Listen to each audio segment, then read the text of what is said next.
Hello and welcome to Africa, this enormous and astonishing continent. South Africa, to be more precise, just a short drive outside Johannesburg. And I'm here to talk to a remarkable man, Credo Mutwa.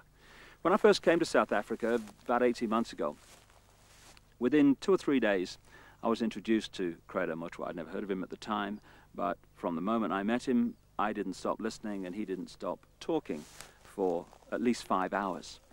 And within the first few minutes I realized I wasn't just in the presence here of a man of great knowledge, and he's certainly that. I was in the presence of a genius, a unique human being. And Credo Mutwa is without doubt the most incredible man it has been my honor to meet. Credo is what some people around the world call a shaman, and some deeply, deeply ignorant people call a witch doctor. And to give him his official title, he's a Sanusi in the Zulu nation. Sanusi is the carrier, the keeper of the ancient knowledge of so much, including the ancient knowledge of history of Africa, where all this came from, where the people came from, what the truth of history is, instead of the largely nonsensical version of history that we get through the universities and the schools from very, very well-educated professors who know. There are only 2 Sanusis left in South Africa. Credo is one. And that's terrifying, because it means the true version of the history of this continent is dying. It's being lost to this official nonsense that we're told is history, but is absolute garbage. History has been rewritten, and the people who can put that history together again are going out of this world as they age and are not replaced. So you're about to have, as I have, the enormous privilege of hearing this man talk and seeing his knowledge preserved for as long as the electronic medium exists. He is the official storyteller and keeper of the history, the knowledge of the Zulu people. But you know, knowledge is a very dangerous thing when you're trying to hold people down into a mind prison, you're trying to manipulate them, you're trying to control them. And so people like Credo Mutwa, who have the knowledge to rewrite history and therefore rewrite the present, they are very dangerous people to those that wish to control and suppress. This man has had endless threats to his life, endless attempts on his life, right up to the last few days. And he has upset the hierarchy of his own people as much as he's upset those others in other cultures and other races that wish also to suppress the truth for reasons of preserving their own religious domination or keeping people in ignorance. And so I've come here to talk to Credo at length about many things, and this is a series of unique videos with a unique man. And what we're going to start out with is to concentrate on a bizarre story, an off-the-wall story, you would think, but one which he is confirming at every turn from his own background, his own unique knowledge of this continent. Over the last few years, as I've been trying to uncover how the world's controlled by a few people, which it is, and who those people are, it has emerged from my research that, bizarre as it may seem, a reptilian race from another world, interbred with humanity in the far ancient world, creating hybrid crossbreed bloodlines. You see references to these in the Old Testament and into endless of the ancient texts. In the Old Testament, he talks about the sons of God, which in the original is sons of the gods, plural, interbreeding with the daughters of men to create the hybrid race, the Nephilim.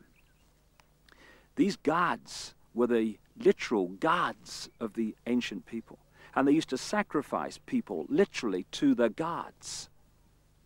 And these crossbreed bloodlines, as ancient accounts tell around the world, were put into the positions of ruling royal power in the ancient world.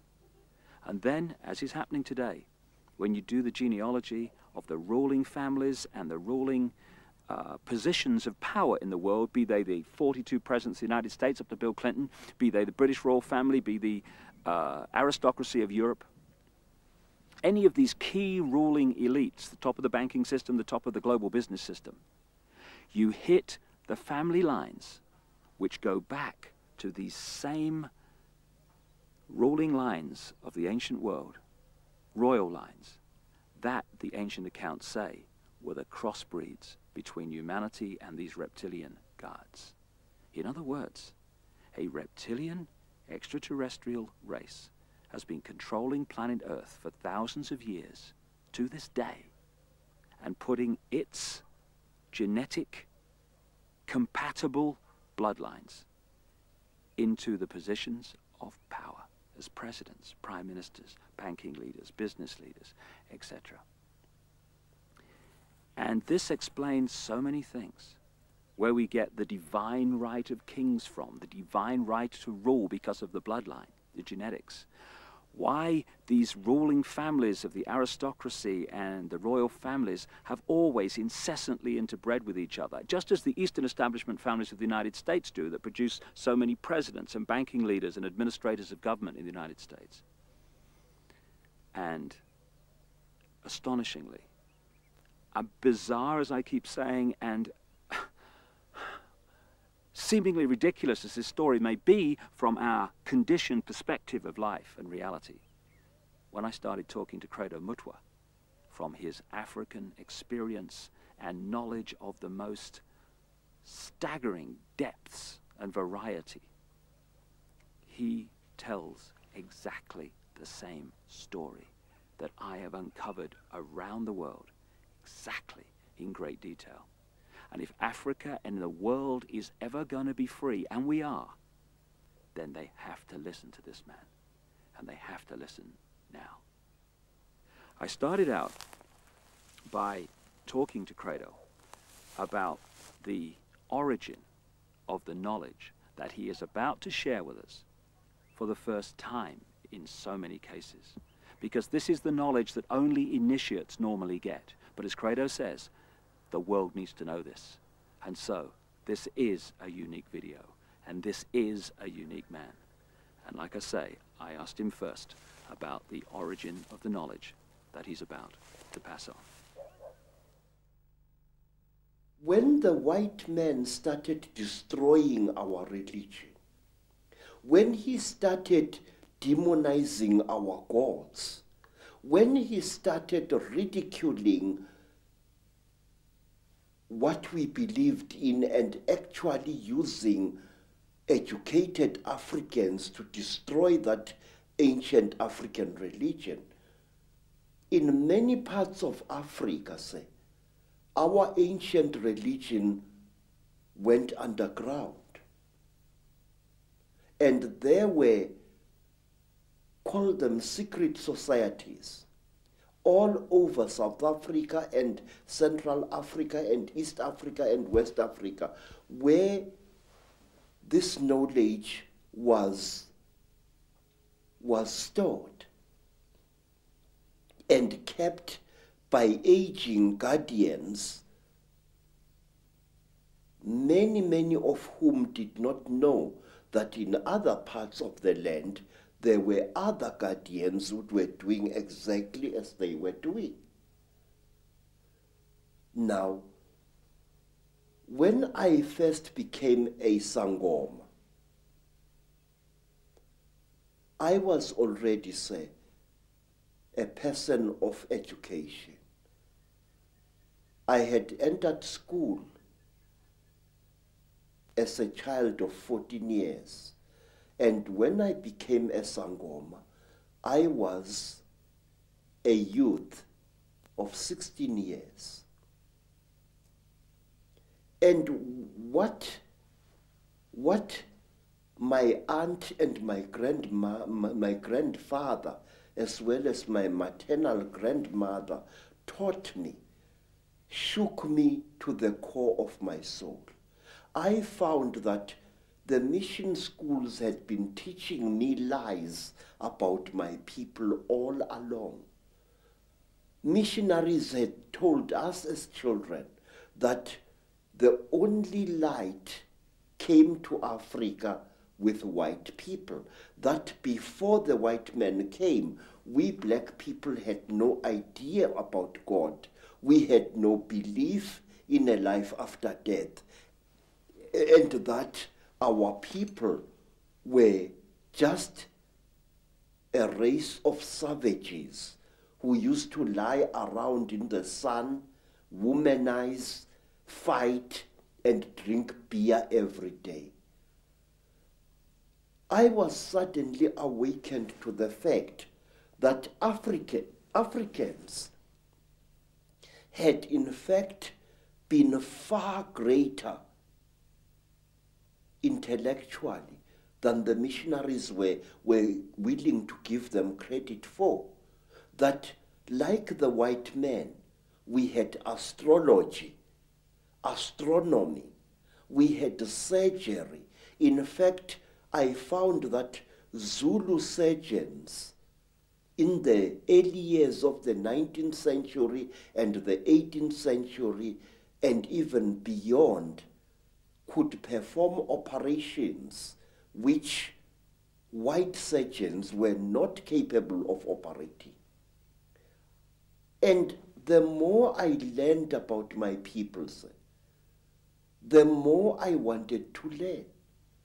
And when my initiation under my aunt Mina and my grandfather Zigo had ended, I wanted to know more and more and more. And sometimes I had to pay a ghastly price in order to gain this knowledge. In one place, here in the northwestern Transvaal, my teachers found that I was really uncircumcised. And they told me bluntly that if I wanted to be a member of this secret society, I had to undergo circumcision. And I did, and it was screamingly painful, I assure you, because it was done with a clasp knife, which somebody must have blunted a little bit, just to make sure that I got the message. Well, I had the same done, but I was asleep at the time, so we have that in common. And say, in some places in Southern Africa, if you wanted to learn the secrets of a certain secret society, you had to do dreadful things which I cannot repeat here. And at one time, in Barotse land, in the west of what is today Zambia,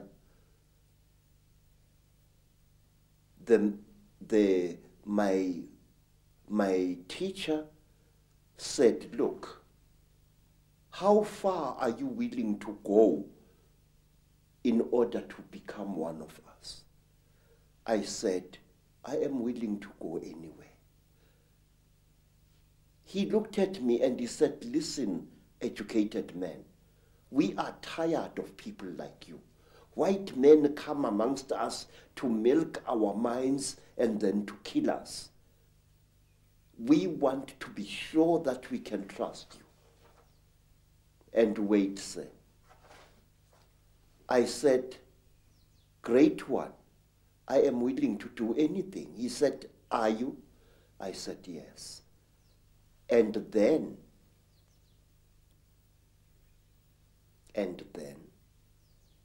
they went into a graveyard, and from there they removed the hand of a corpse dead 2 days, and they brought it and they challenged me to cook it and eat it. I did so. And these were the peoples who first told me about a race of highly intelligent beings which they called the Chitauri, the talkers, a race of creatures which look like reptiles, who have ruled the world for hundreds, if not thousands of years. Through this dreadful act, I was able to gain knowledge which was denied to even the highest Sangomas, because they would not go through the ritual I went to. This is how secret knowledge is protected in Africa. And at one time, let me tell you another thing. Again, in Barotse land, on the border between Angola and North Rhodesia, as it was called, I was brought into a hut. And in the hut was a young woman. She was as black as ebony, and her hair was like a huge black cloud on her head. Her teeth had been sharpened in the Barotse fashion until they looked like those of a reptile. And Mutwa was very puzzled. What's this lady doing here? I'm supposed to spend several nights in this hut, so what is she? What is she doing here? Now, Credo Mutwa, being a frightened Zulu, afraid of women but not afraid of wild animals, decided to sleep with his back to the wall, giving the lady a nice clean bath. And on the following day, Credo Mutwa was fined 15 pounds by the local chief because I had refused a sacred gift. I had been supposed to do something very amazing to this lady to show that I was one of the people. Bad luck. Bad luck. But why, Credo, have you chosen to reveal this knowledge now to a much, much wider audience? Mr. David, please, Africa is dying. Africa, is being murdered. And we are sitting like bloody fools. And we don't realize what's being done to our people. I have proof that can stand in any true court of law that the disease called AIDS is a man-made disease. And this disease is going to kill 3/4 of South Africa's black people within the next 10 years. There are wars in Africa which make no sense to me as a black man. Please, when people fight a war, Mr. David, why do they fight? People fight in order to get rid of something that is giving them pain. Whether that something is a tribal chief or a corrupt modern government. They want to fight to remove this burden or to be destroyed by it. That is the idea behind a rebellion. But in Africa, we find wars where a group of rebels challenges a government and tries to fight against it. And then these wars end in the total destruction of the particular country, where neither the rebels nor the government wins anymore. And why? Because you find this force of rebels facing the government, and all of a sudden the rebel army splits into little factions which start fighting each other and not the real enemy. And soon it becomes a situation where everybody is fighting everybody else and the whole thing is getting nowhere. I say that these wars which are destroying Africa this way are orchestrated by forces from outside Africa. Our people need development. Our people need peace in Africa. We are basically a peaceful people. We are not warlike. Don't let historians tell you a lot of rubbish. Africa is not perceived by the people outside her as she really is. One, my people are Zulus, a tribe famous for warrior exploits for many, many years now. But wait, do you know, sir, that Zulu people actually hated war and didn't love it, as historians would have you believe? We Zulu people call war impi, I-M-P-I, and we call evil imbi or ububi. Now the word imbi and the word imbi come from exactly the same root, which means that which is evil. We call copper itusi, which means the helper, the frightener away of evil spirits. But we call iron insimbi, which means the evil metal, the metal of war. Now, when a Zulu went to battle, he spiritually prepared himself for fighting.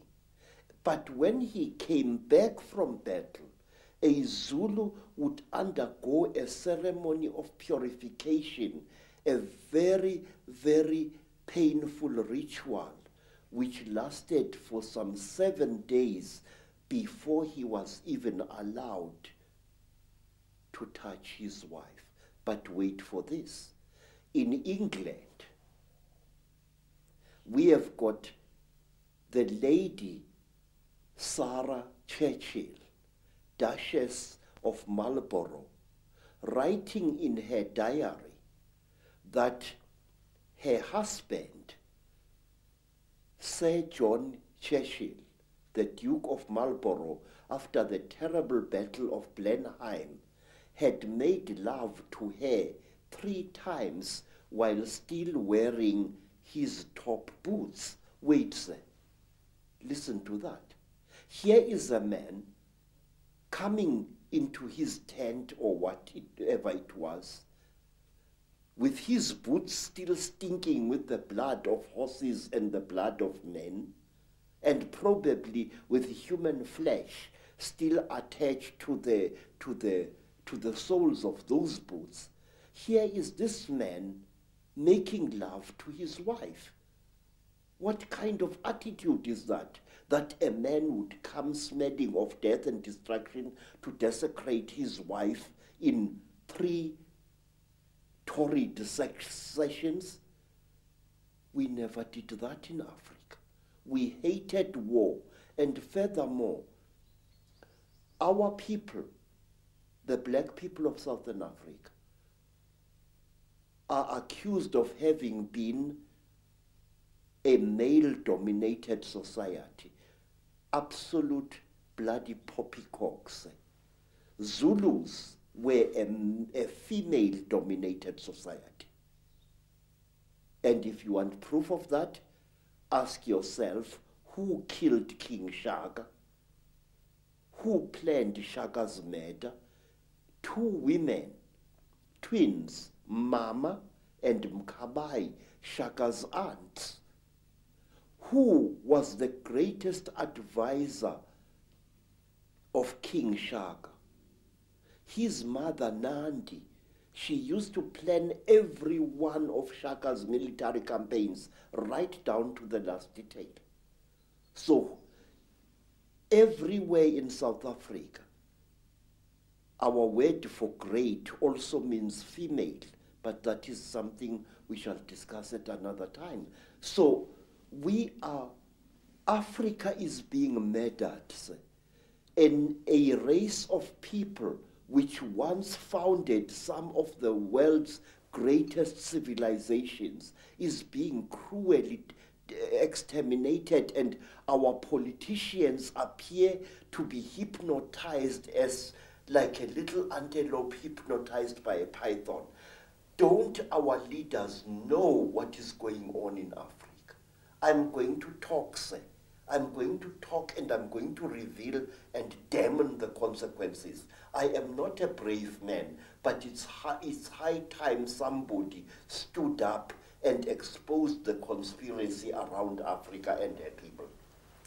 So let's start looking then at the force that is the common theme through all this history to the present day that's been manipulating these highly malevolent, highly destructive situations.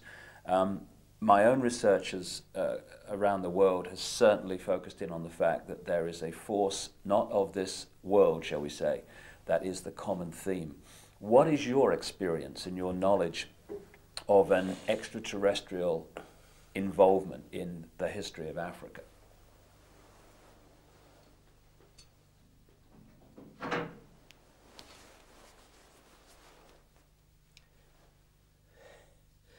One of the most secret stories that was revealed to me, sir, is about these beings. This story was revealed to me first in Barotseland, then in the country today called Rwanda, once known as Rwanda Urundi. Then I learned about this story at that time on the foothills of Mount Kilimanjaro. This is the story, a story you find throughout Africa. There was once a time when the blue sky was invisible, when the whole world was covered with mist, when you could not see the sun as it is now, you only saw it as a splash of white light moving slowly across the sky.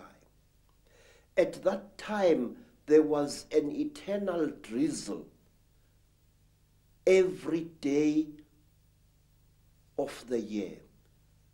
At that time, people could not see the stars. People only saw the trees growing, trees which were very, very big.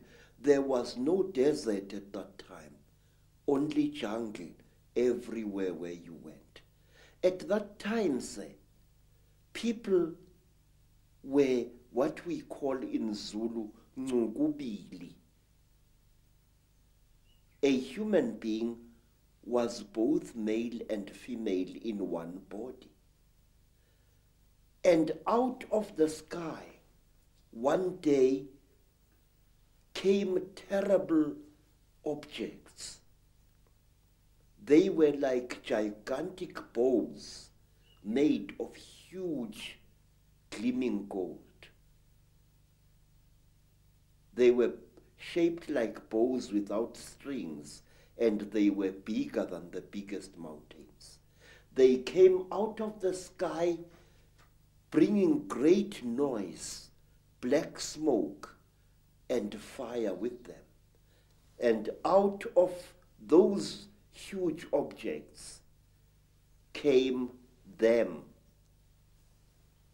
At that time, sir, human beings could not speak.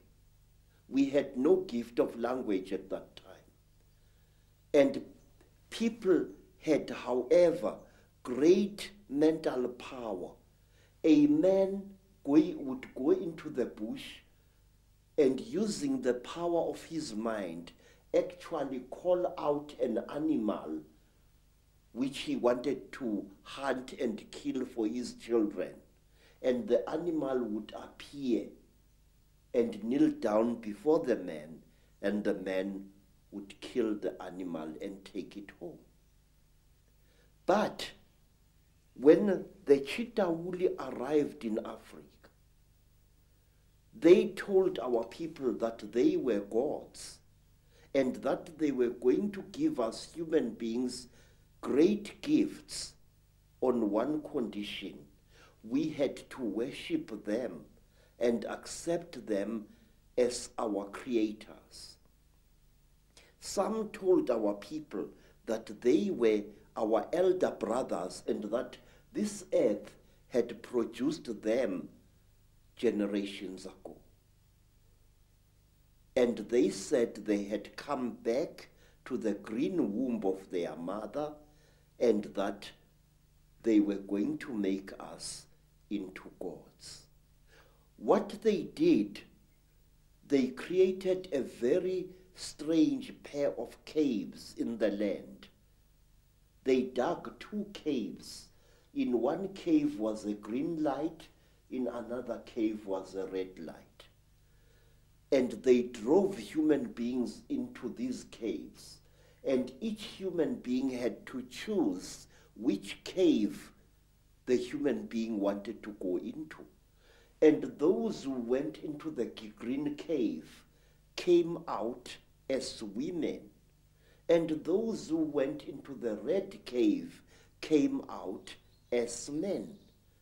And then the talkers, the Chitauri, told our people that now they were perfect. But the moment the first men saw the first women, a terrible row erupted. The women hated the men because they looked between their legs and they saw what they thought were snakes dangling between the legs of the men. And the men hated the women because they looked on their chests and they saw these big things. What they were, they did not know. And then the Chitauri laughed. It was to them a very, very big joke. And then the Chitauri said, if you serve us, you wretched little human beings, we are going to make you into gods. And the human beings agreed to serve the Chitauri. And the Chitauri gave human beings a second gift, the gift of language. People started talking with their tongues where they had talked with their minds before. And there was a big rubbish starting again, because this man did not know the language of that man. And when this man greeted that man, this man thought that he was being insulted, and so a lot of murder and culpable homicide started taking place all over the world. When our people were given language, they found to their horror that they had lost much of their mental powers. They had paid a terrible price. But the Chitauri were now the masters of human beings. They made them, the human beings, to go into holes in the ground and to mine metal, gold, copper, tin, all kinds of metal the Chitauri forced our people to mine. And the people were very unhappy because they couldn't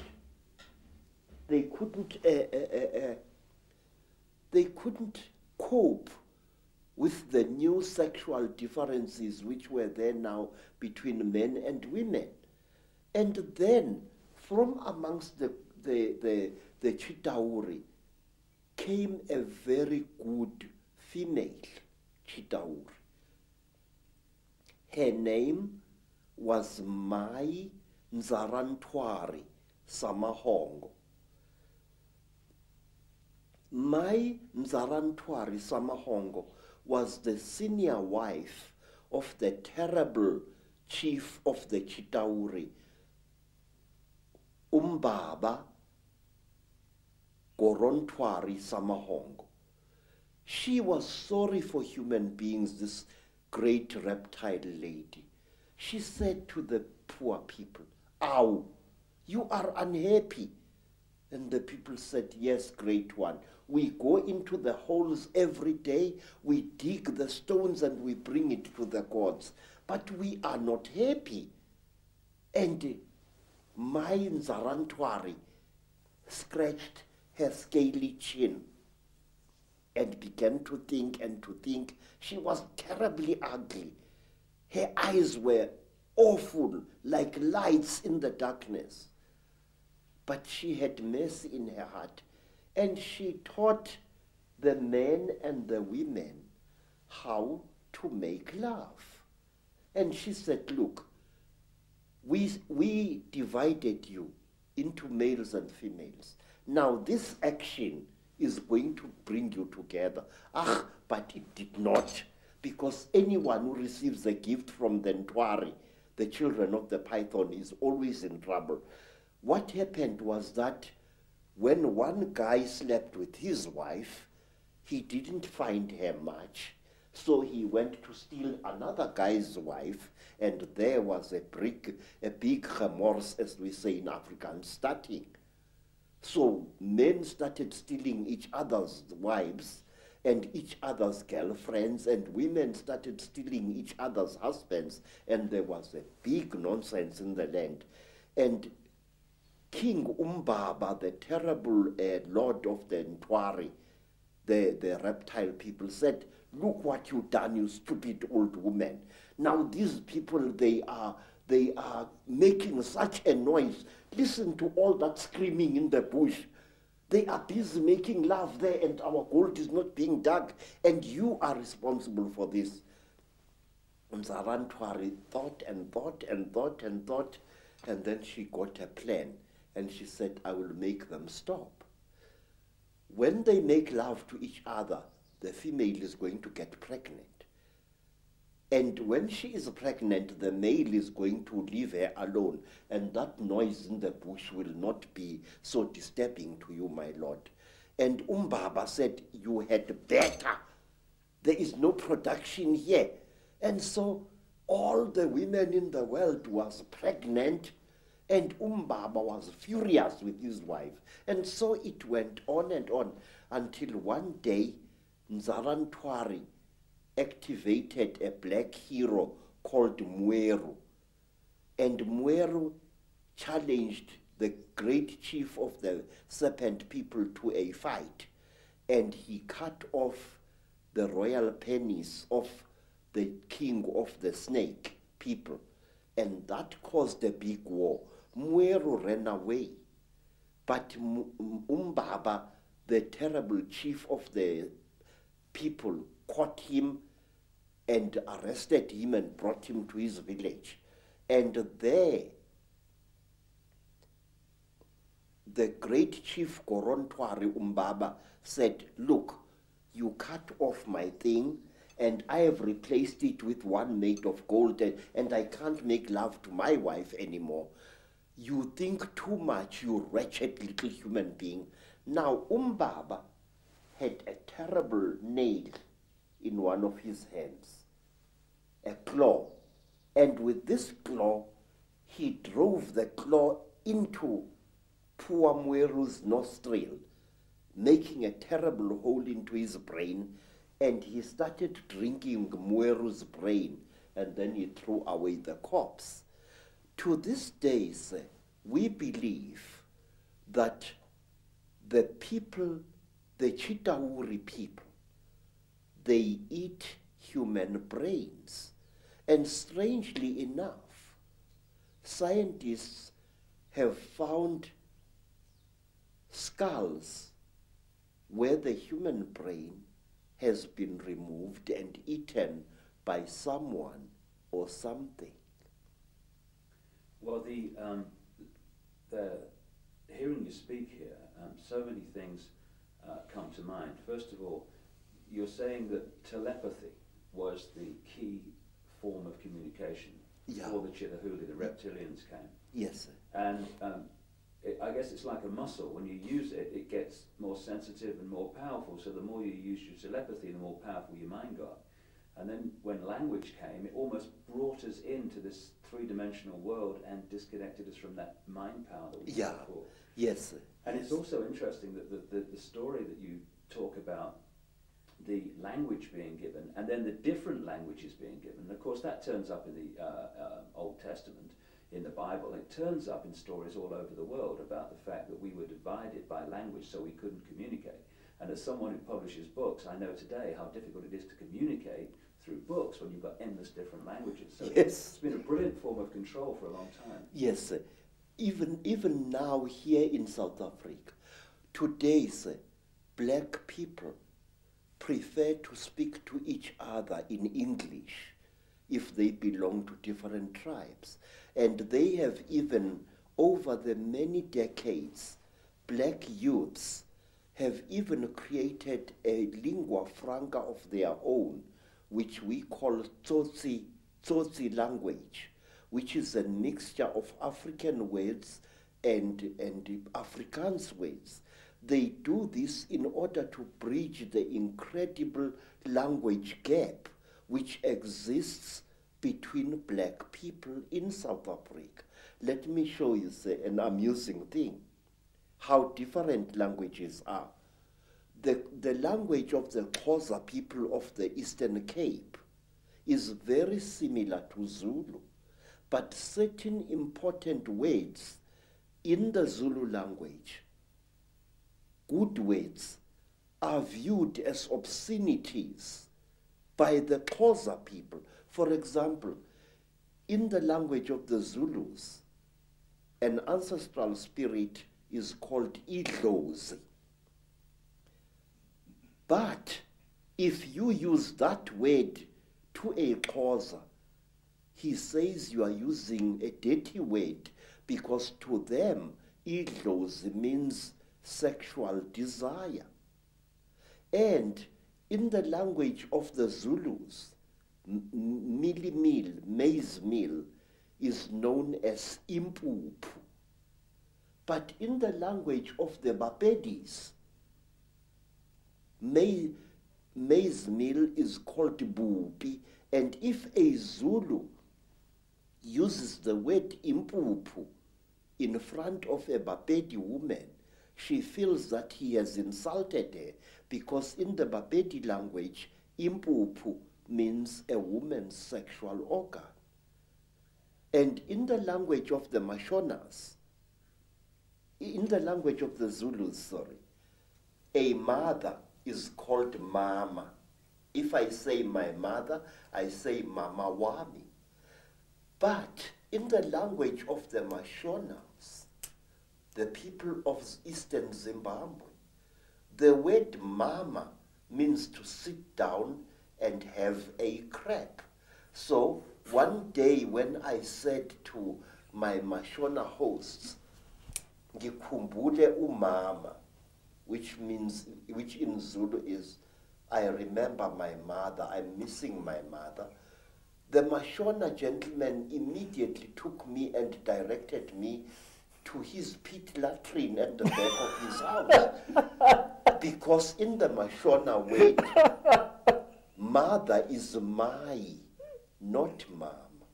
So you see this terrible difficulty, this subtle problem of language is a very big obstacle to communication in Africa. So we designed languages.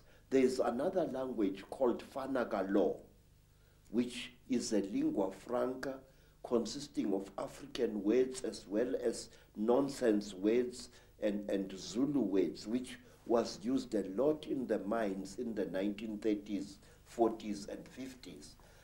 So to bridge this great language gap, we have created artificial languages in Africa, but today English is the preferred language of communication. Some say we should learn French, also another language of communication in Africa. Some of the problems of language can be funny, but it is the same situation, the divide and rule, that is actually, in other expressions, created this tremendous turmoil in Africa and other places in the world. Yes. And we're looking from my research, and staggeringly hearing you talk, you're saying exactly the same as I've come across. It's incredible confirmation that a reptilian race from another world has been behind the manipulation of humanity for a very, very long time. Now, what do these Chitahuli actually look like, the reptiles?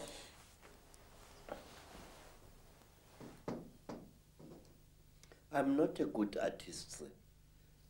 You're better than me, that's for sure. But this is how we believe the Chitahuli look like. They were created in this, you see, sir, you white people say that there are alien beings on this earth. No, you are wrong. The earth in which we live has produced 24 different races during its long existence. Please, sir, this is how a Chitauli looks like. It stands about 11 feet high. It is a very slender being which seems not to have a bone structure. Its fingers have no joints. They are more as if the bones in here were flexible. Some of the Chitauri have got 3 claws with a thumb. Some have got 6 claws with a thumb.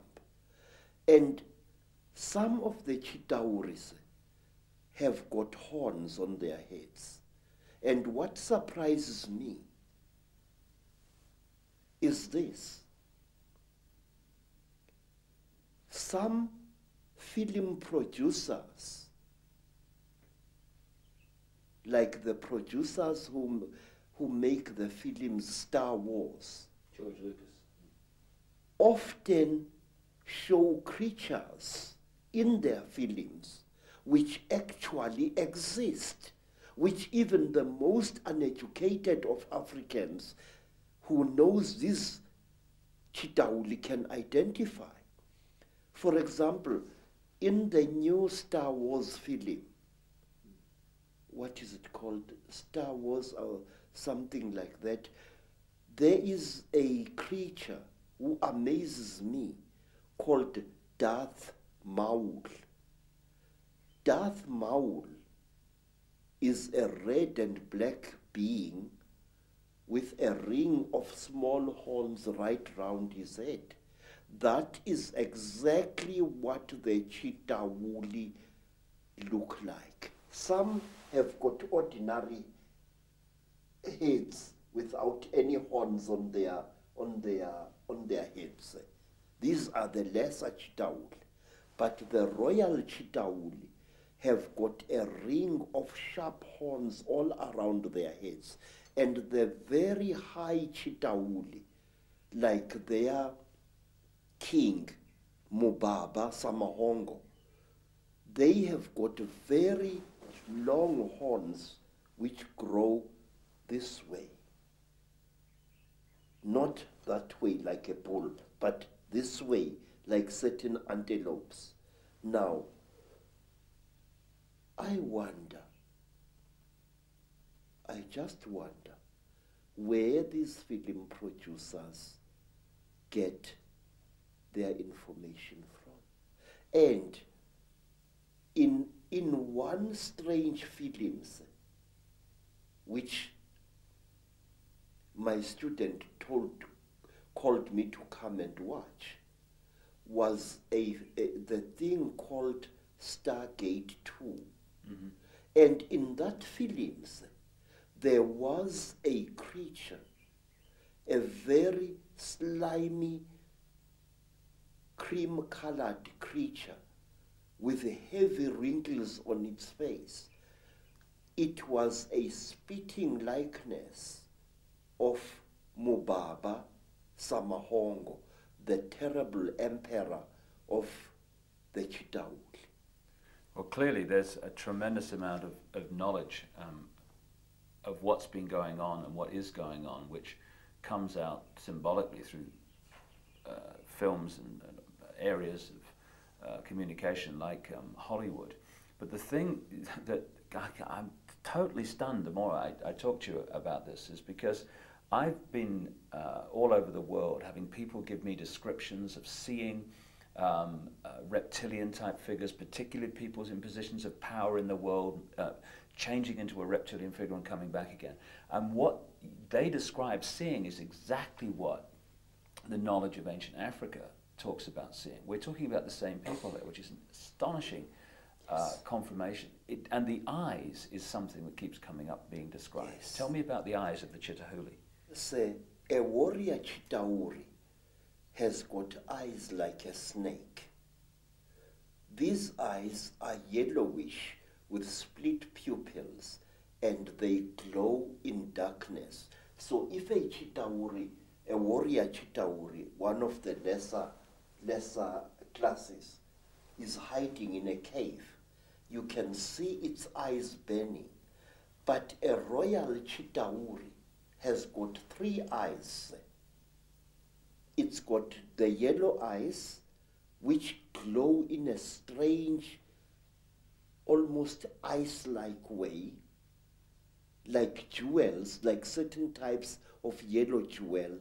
And then they have got an eye in the center of their foreheads, an eye which doesn't close up down like a normal eye does, but which closes from side to side and which opens this way. Now this eye of the Chitauri is the eye that kills, because it can knock a man down just by the fire, the glare that comes out of it. Is this where the a constant recurring theme of the evil eye comes from? Yes, sir. Yes, sir. In fact, Mubaba, the emperor of the Chitauri, who is said to be still alive today, Mubaba has got a central eye. His other 2 eyes were stitched shut by a jealous wife. But his killing eye, the Samahongo, the terrible red eye, opens. He can even open it like this. Mr. David, I would like to share a little thing with you.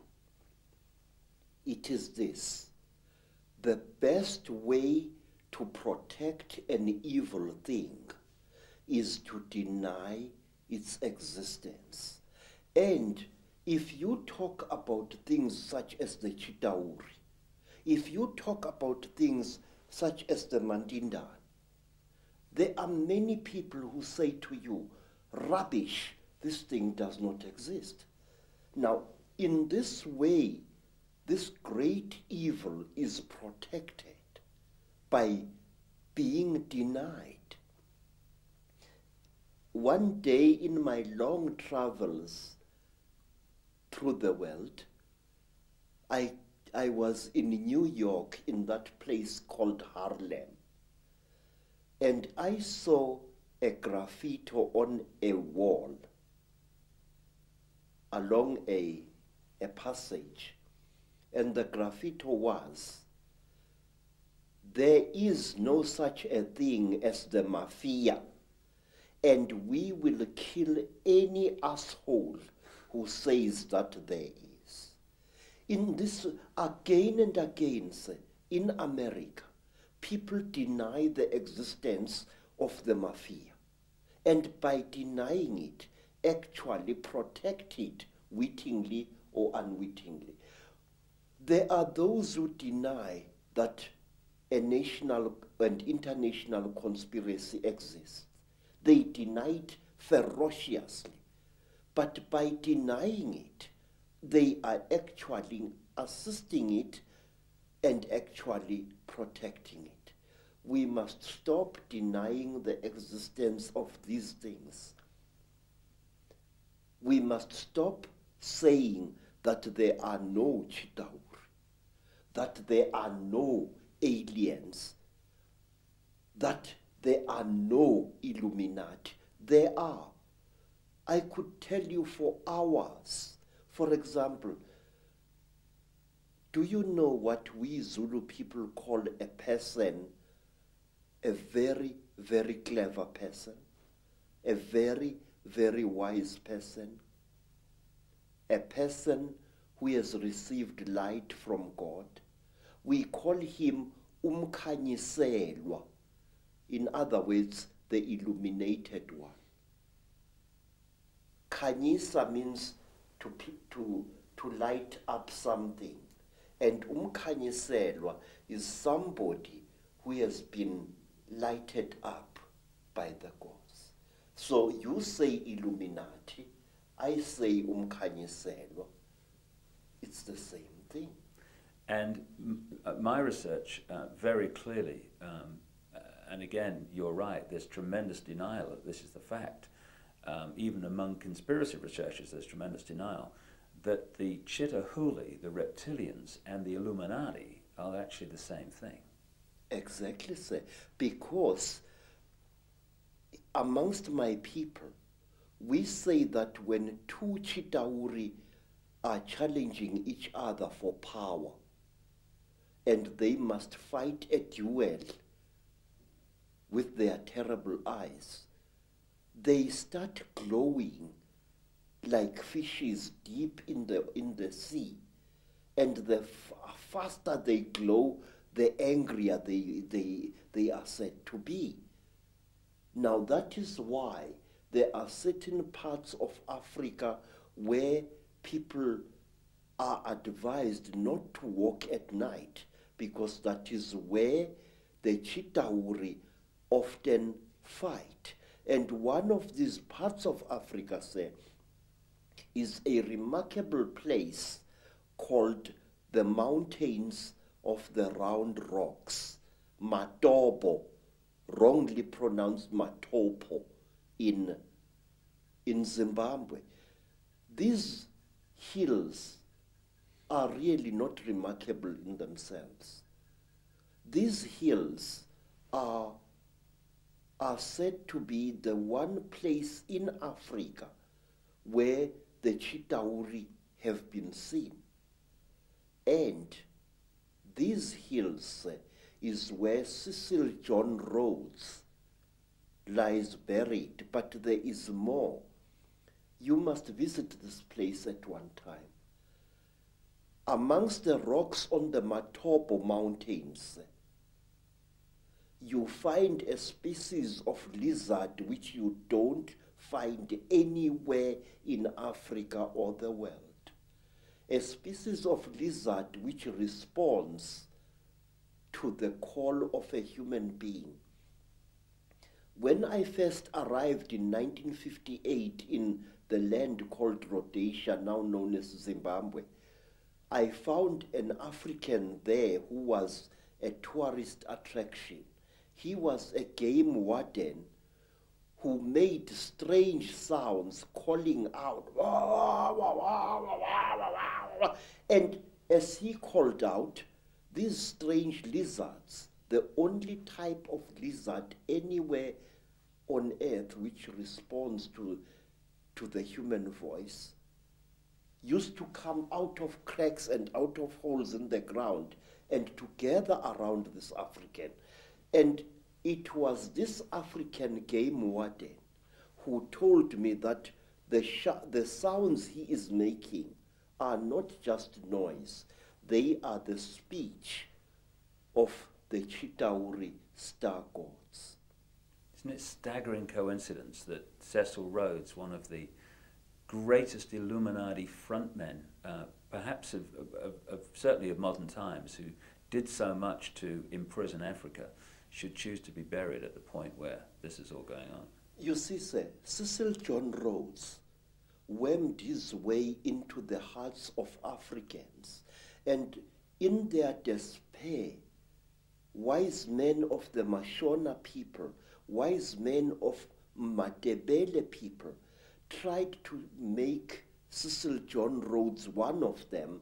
They told him about the secrets of the Matopo Mountains, that under the Matopo Mountains lies a city of great wisdom, which is the home of the last survivors of the Chitauri god beings in that part of Africa. And if you go to the Matopo Mountains and you carry a 4-pound hammer and you strike certain parts of that landscape with that hammer, it gives out a hollow sound which shows you that there are caverns deep underground there. There are two sets of mountains.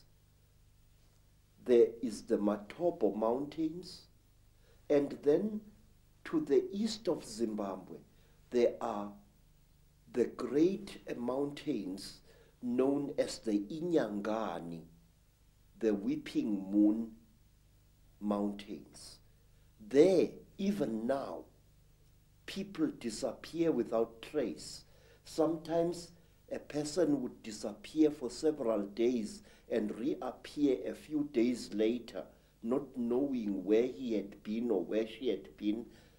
And white people have disappeared there. Black people in their thousands have disappeared there.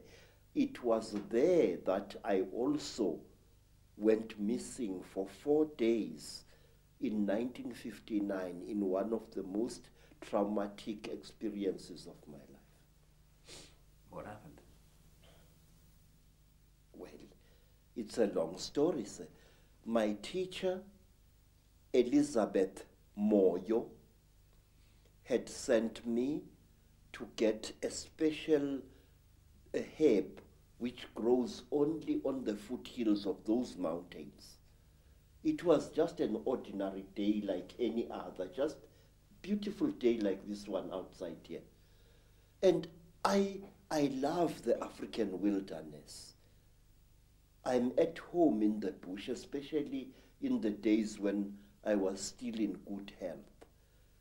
I love the animals. I love their smell, and I love the smell of the vegetation. And I was looking for this herb when all of a sudden a bright blue mist fell all around me. It took me some time to react to this strange thing. It was a hot day, and all of a sudden the temperature around me dropped. It was as if I was on the slope of a very cold mountain, but it was a warm day.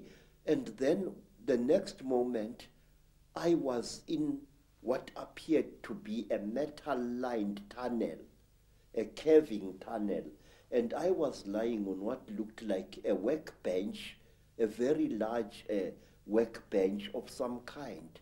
You know, an iron table which an engineer or somebody working with metal would use for welding and cutting metal upon.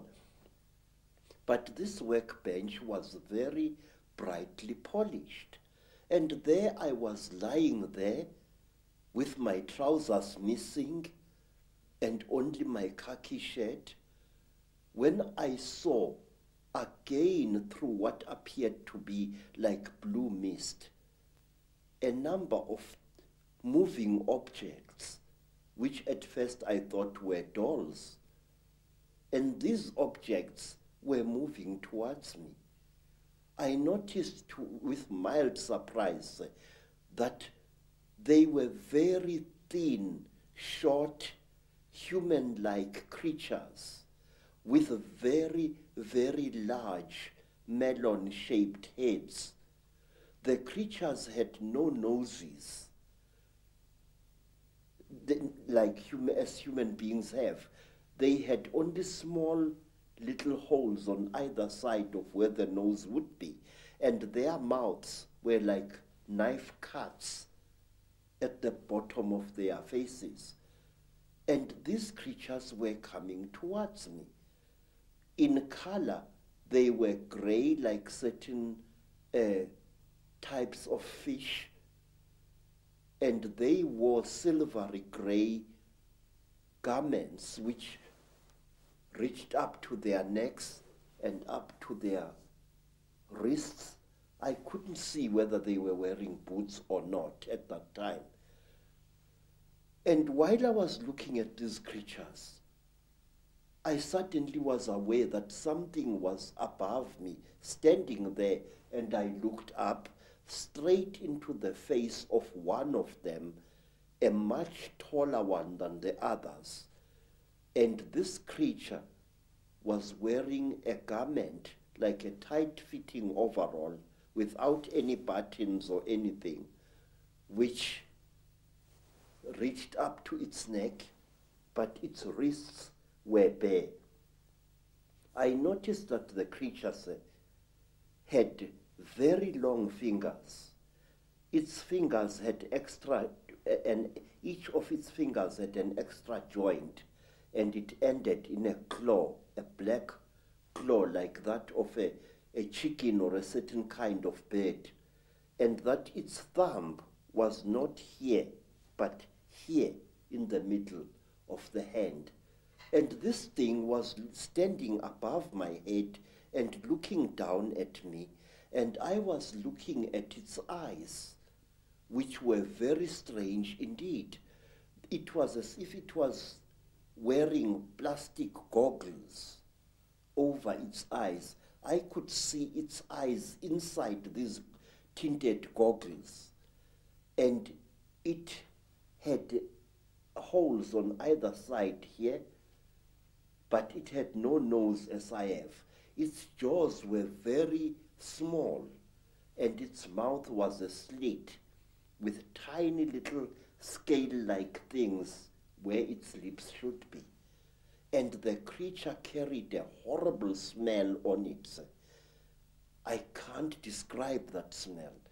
It was a metallic, chemically smell, which seemed to combine the smell you would smell when somebody is burning brass or copper, and a very ugly chemical smell, these two smells combined. And this creature was looking down at me. I was frightened, but I could not move. And the next thing I knew was a terrible pain on my left thigh. It was as if somebody had just stabbed me right to the bone. I screamed and I tried to jump away, but my body was inactive. I could not move. I was not tied to any chain. I was not chained to the top of this table.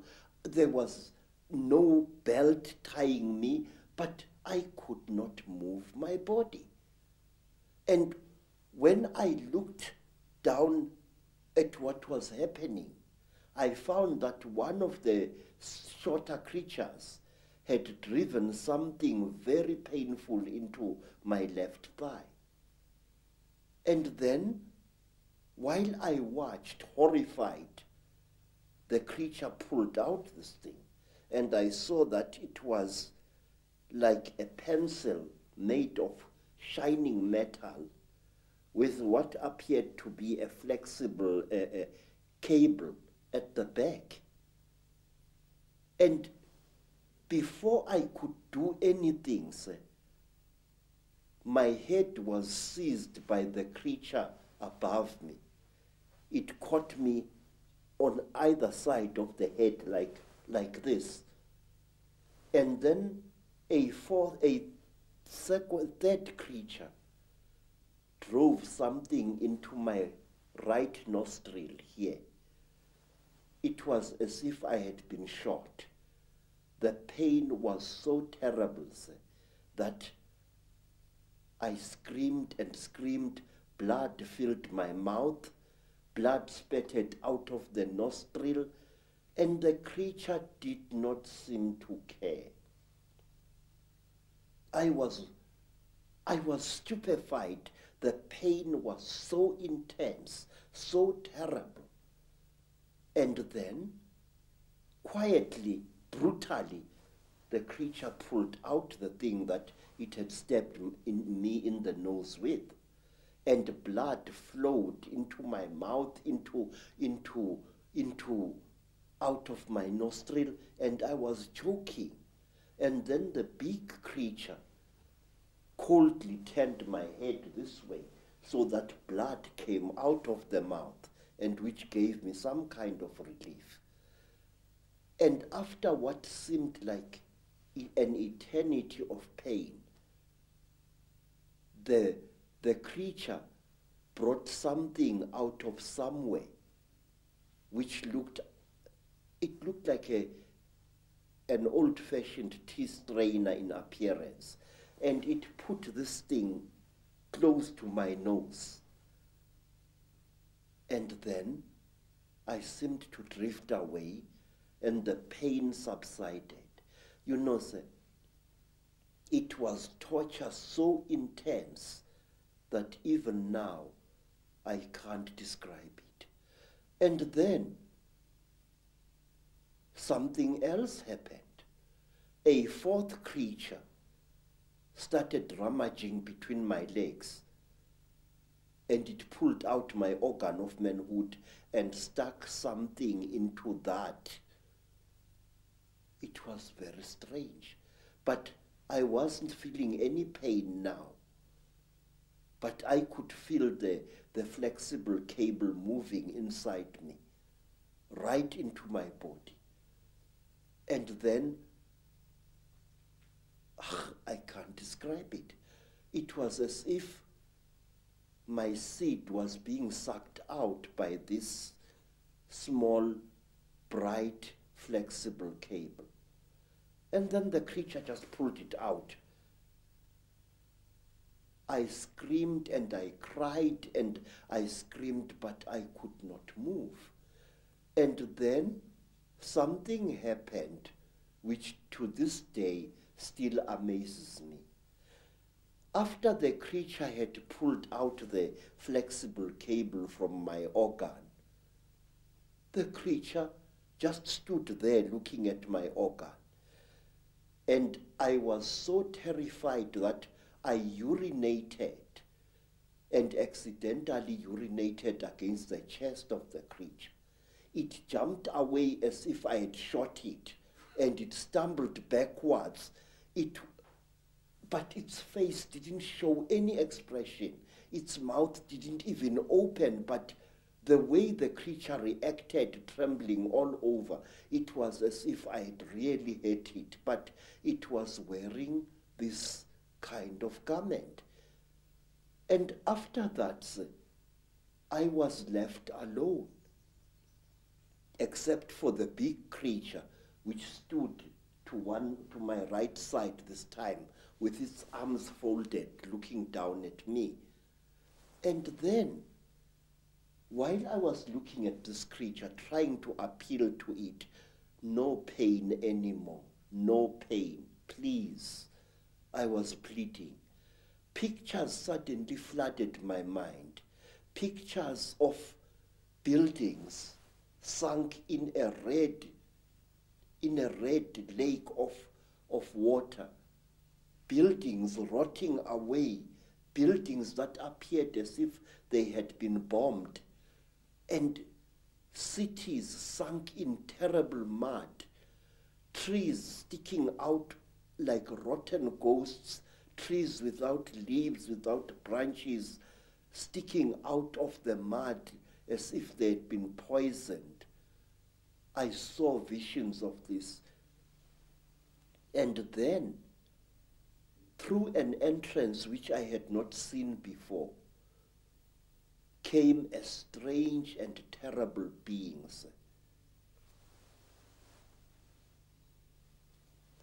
It was exactly like this. It was tall, made entirely of metal, with burning eyes and a snout. It didn't do anything. It just moved and came to stand at my left side. It didn't touch me or anything like that. It just stood there, making a strange humming sound. Wow, wow, wow, wow, wow, wow, like that.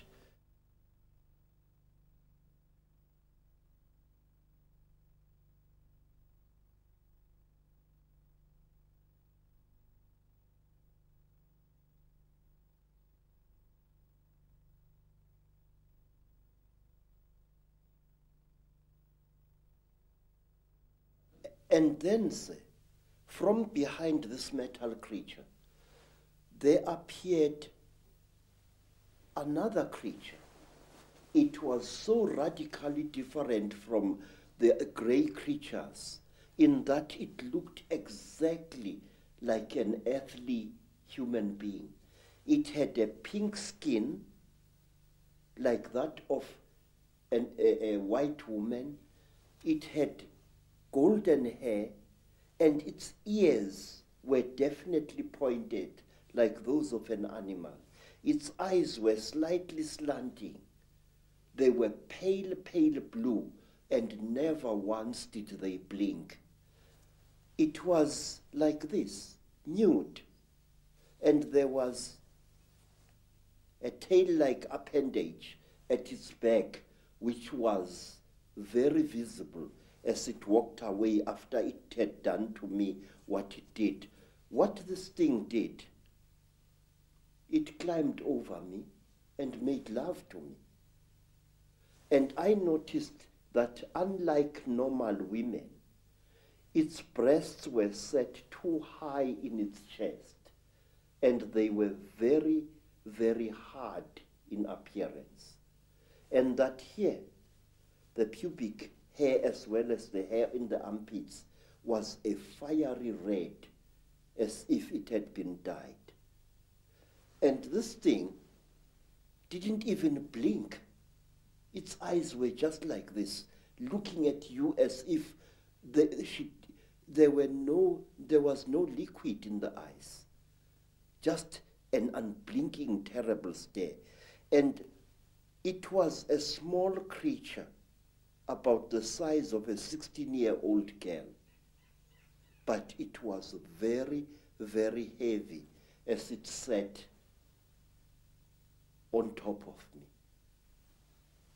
And there was no emotion in that whole nonsense. There was no, I just... And then the creatures took me out of that room after the metal creature and this pink creature had gone. This creature took me out of that room, assisted by another one. And they pushed me along a corridor which curved slowly in that direction, towards my right. And there I was shown many things which even today I don't understand. I was shown little versions of this creature swimming in huge cylinders made out of what looked like glass, in a pinkish liquid, like ugly little frogs inside the liquid. They looked like aborted human fetuses. They were very, very terrible and disgusting. And then we came to another room, and there I saw a number of people undergoing the same torture that I had undergone. One particular person whom I passed very close to was a white man, definitely a European, with a yellowish beard and moustache and long, straggly blood-crusted hair. This man looked into my eyes and I looked into his eyes, and we were so close we were as I went past him. Then, to cut a long story short, I found myself in the bush again. But I was wearing only my shirt. My boots were gone, and so was my trousers. So I took off my shirt and wore it around my waist as a loincloth. And I started traveling, not knowing really in which direction I was going. Then I came to a track, and I walked along that, and some time later I saw people coming towards me. It was a group of young men and young women, Mashona people, and they were going to a trading store, I later learned. I asked them where Elizabeth Moyo's homestead was, and they directed me to it, but they kept a safe distance away from me. And later I learned why. I was carrying a horrible non-human smell upon me. When at long last I came to Mrs. Moyo's village, all the dogs in that place went hysterical. They came at me in a pack, wanting to tear me to pieces, and only the villagers managed to save my life then.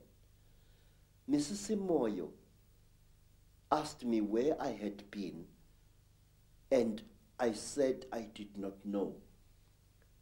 And then she said, I know you had been taken by the little ones. I said, yes. I cannot understand. She said, you must not try to understand. You were chosen by the gods as a living sacrifice. So don't even try to talk about this. But how could I not talk about it? I wanted to understand what had been done to me, by whom and why. Even now, sir, I still want to understand what it was all about. And many years later, I met a remarkable white woman, Elizabeth Clara, a famous South African woman who had worked for British intelligence during the war, and who, we are told, had been impregnated by a being from the stars, Akon. I asked Elizabeth what was the meaning of the strange thing which was done to me, because since that time I had come across many black people, well over 200, who had been through the same torture as I. I had come across many black as well as Cape-colored women who had been mysteriously impregnated by the same creatures that I had gone through the hands of. And let me tell you one other interesting thing, sir, before I forget. About a year after I had underwent this terrible experience, I was walking along Jeppe Street in Johannesburg, delivering parcels, when a white man shouted at me to stop. I stopped. I thought he was a policeman wanting to arrest me for some reason. And when I tried to produce my identity document, the white man said, listen, I don't want your nasty word, passbook, kefa. I said, then sir, what do you want, Bas? He said, listen, where did I see you? Where did I see you? I said, I don't know, Bas. But he looked very familiar to me. And then he said, listen, don't bullshit me, man. Where did I see you? Where did you and I meet? Then I said to him, I saw you in Rhodesia, in a certain place. You were lying on a table. If I had hit that white man with a fist, he would not have reacted the way he did. He went pale, almost dirty gray in appearance, and he turned away with a terrible, dirty word, and he walked away. His eyes were filled not with anger, sir, but with pure, naked terror. Astonishing story. Yes, but there is more, sir. There is more, because I still want to know what was done to me. Say, one day you and I must talk more, in greater depth than now. I would like to tell you that since that time, I have found that I know things that a man of my standard of education shouldn't know. These hands, and those who know me can confirm this, these hands not only have made these sculptures using ancient African metal casting secrets. These hands, believe it or not, can make guns and working jet engines. And one day I wish you to come back to South Africa and I will show you one of these things. I know things which I shouldn't know, and it started at that time. Now, you see, sir, I want to know, what am I? Since that terrible time, my life as a man was really messed up. And one day let me tell you, sir, since that time, I have become a very confused creature.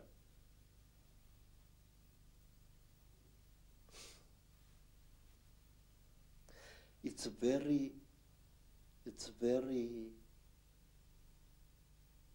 embarrassing, really. But since that terrible day, I became bisexual, which to me as an African is very, very disgusting. Since that time, my mind doesn't seem to be my own. I think about things that a man like me shouldn't bother himself about. I worry about people. It's sickening. I have ruined my life because of worrying about people. I feel that I want to take every human being on this earth by the shoulders, shake them roughly and say, listen, Pastor, there is more to this earth than you think. Say, I have seen the Chitaul. I have smelt them. I have had personal experience of these. And there are people who claim that these creatures are gods. There are people, sir, who claim that these creatures are experimenting on us. That is a lot of rubbish. These creatures are harvesting us. These creatures are not aliens, Mr. Ike. These creatures are sexually compatible with our women. And what does that tell you? It tells you that they came from here. They are part of us. And this makes them all the more dangerous. They know us very, very, very well. They know the great weaknesses of our minds, just as they know the great strengths of our minds. They operate in what I call the gray area of human existence, that side of our lives which we don't want to acknowledge the existence of. They create, African tradition says that the Chitauli, where they engaged God himself in a terrible war, and God defeated them, the real God, Nkulunkulu, the creator. God defeated them, and he closed their mouths so that they are unable to talk or to eat food anymore. But we are told, say, that the Chitauli fatten on the energy that we human beings give them. They make us to fight each other.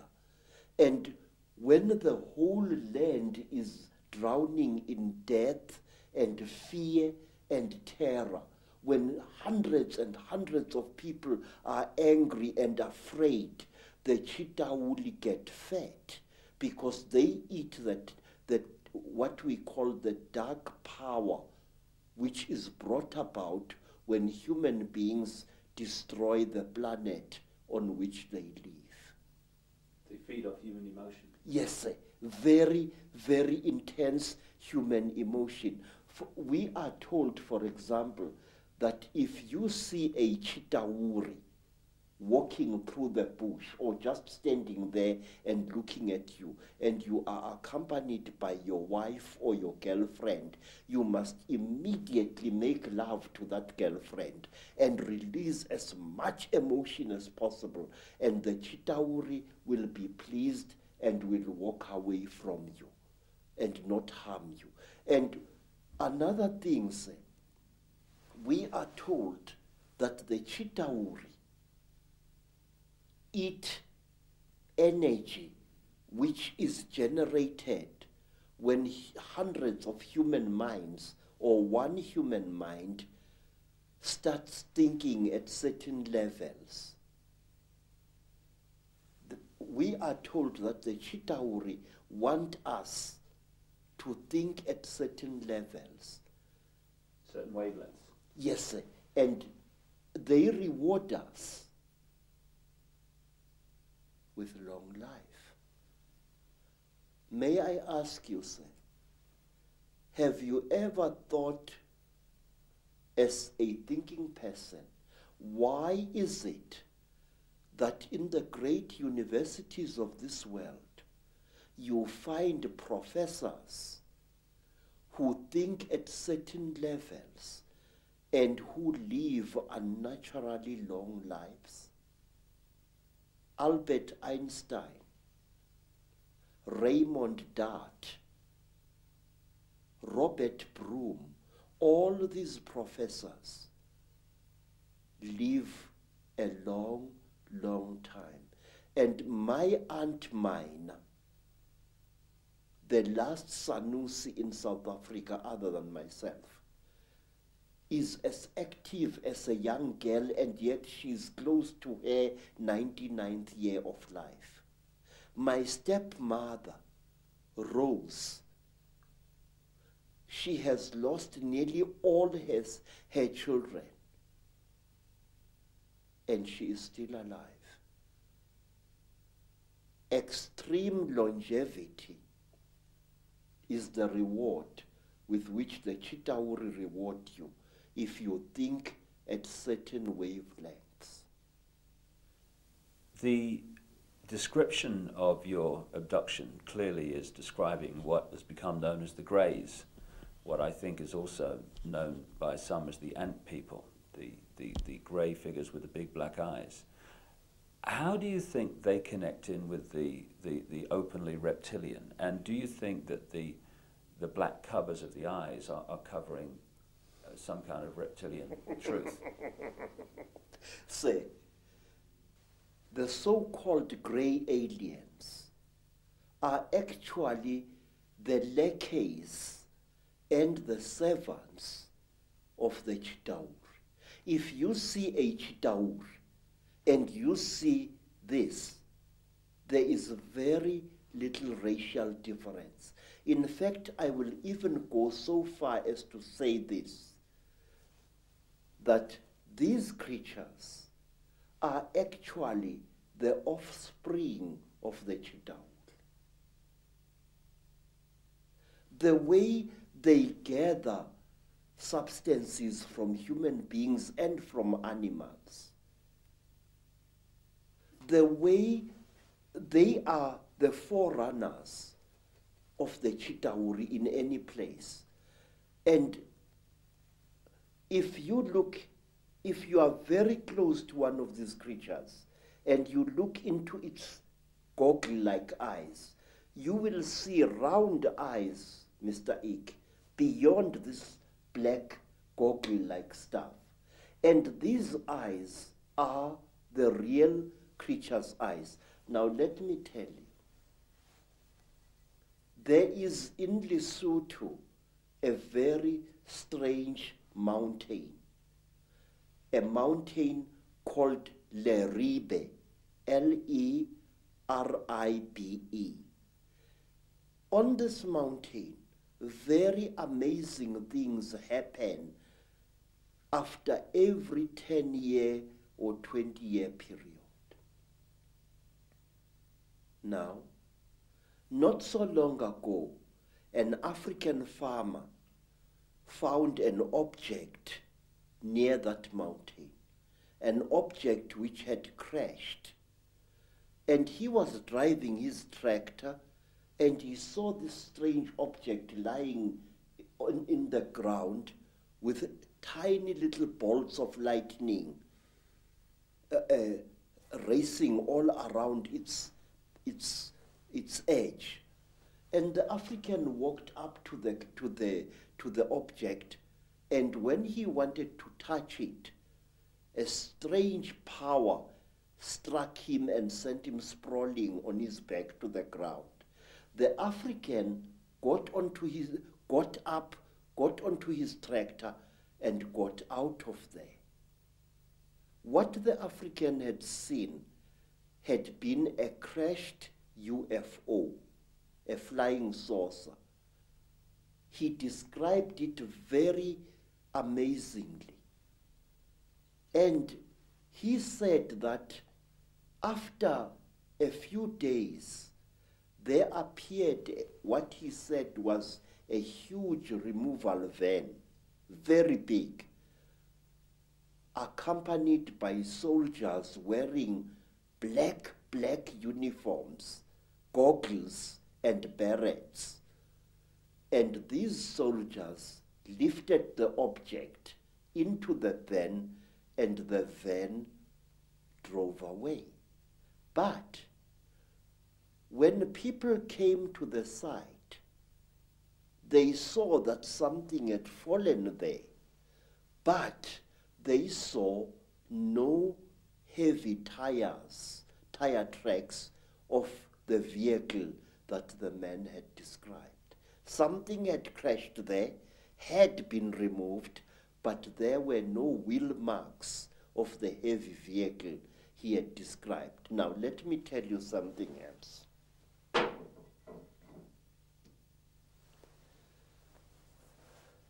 It was in 1958. In fact, I think that the incident I'm going to describe to you, sir, is somehow connected to what happened to me in 1959. I'm sure of it. A friend of mine in Lesotho called me. He said that he had something very important and that we had to share this. He said, please, I must come to Lesotho. I must come. And I went there. And then I found that he had dug a hole at the back of his hut. And he asked me that he and I and his second wife should go into this hole on the night to come and there to share something very, very holy. Well, we went down the hole. We used a broken ladder, and there inside the hole, we ate small pieces of something. He told me to chew these things very thoroughly, as they were quite hard. I still had teeth in my face at that time. And I chewed and I chewed and I chewed and I chewed. But I noticed that what I was chewing was some kind of dry substance, and that it had the same taste that you would feel in your mouth if you sucked a copper penny. It had that coppery taste, like as if you were sucking an old copper coin. And then we left the hole and we went into his house. And on the following day, we all became terribly ill, very, very ill. Our skins erupted into a rash. It was very, very painful. It was very, very itchy. We bathed with urine trying to take the itching away, but it failed. We bathed with sheep dip, and it failed. And in the end, I could no longer breathe at all. My tongue appeared to swell many times its size. And then I got so sick I could barely open my eyelids. The skin was itching like mad and I could barely breathe.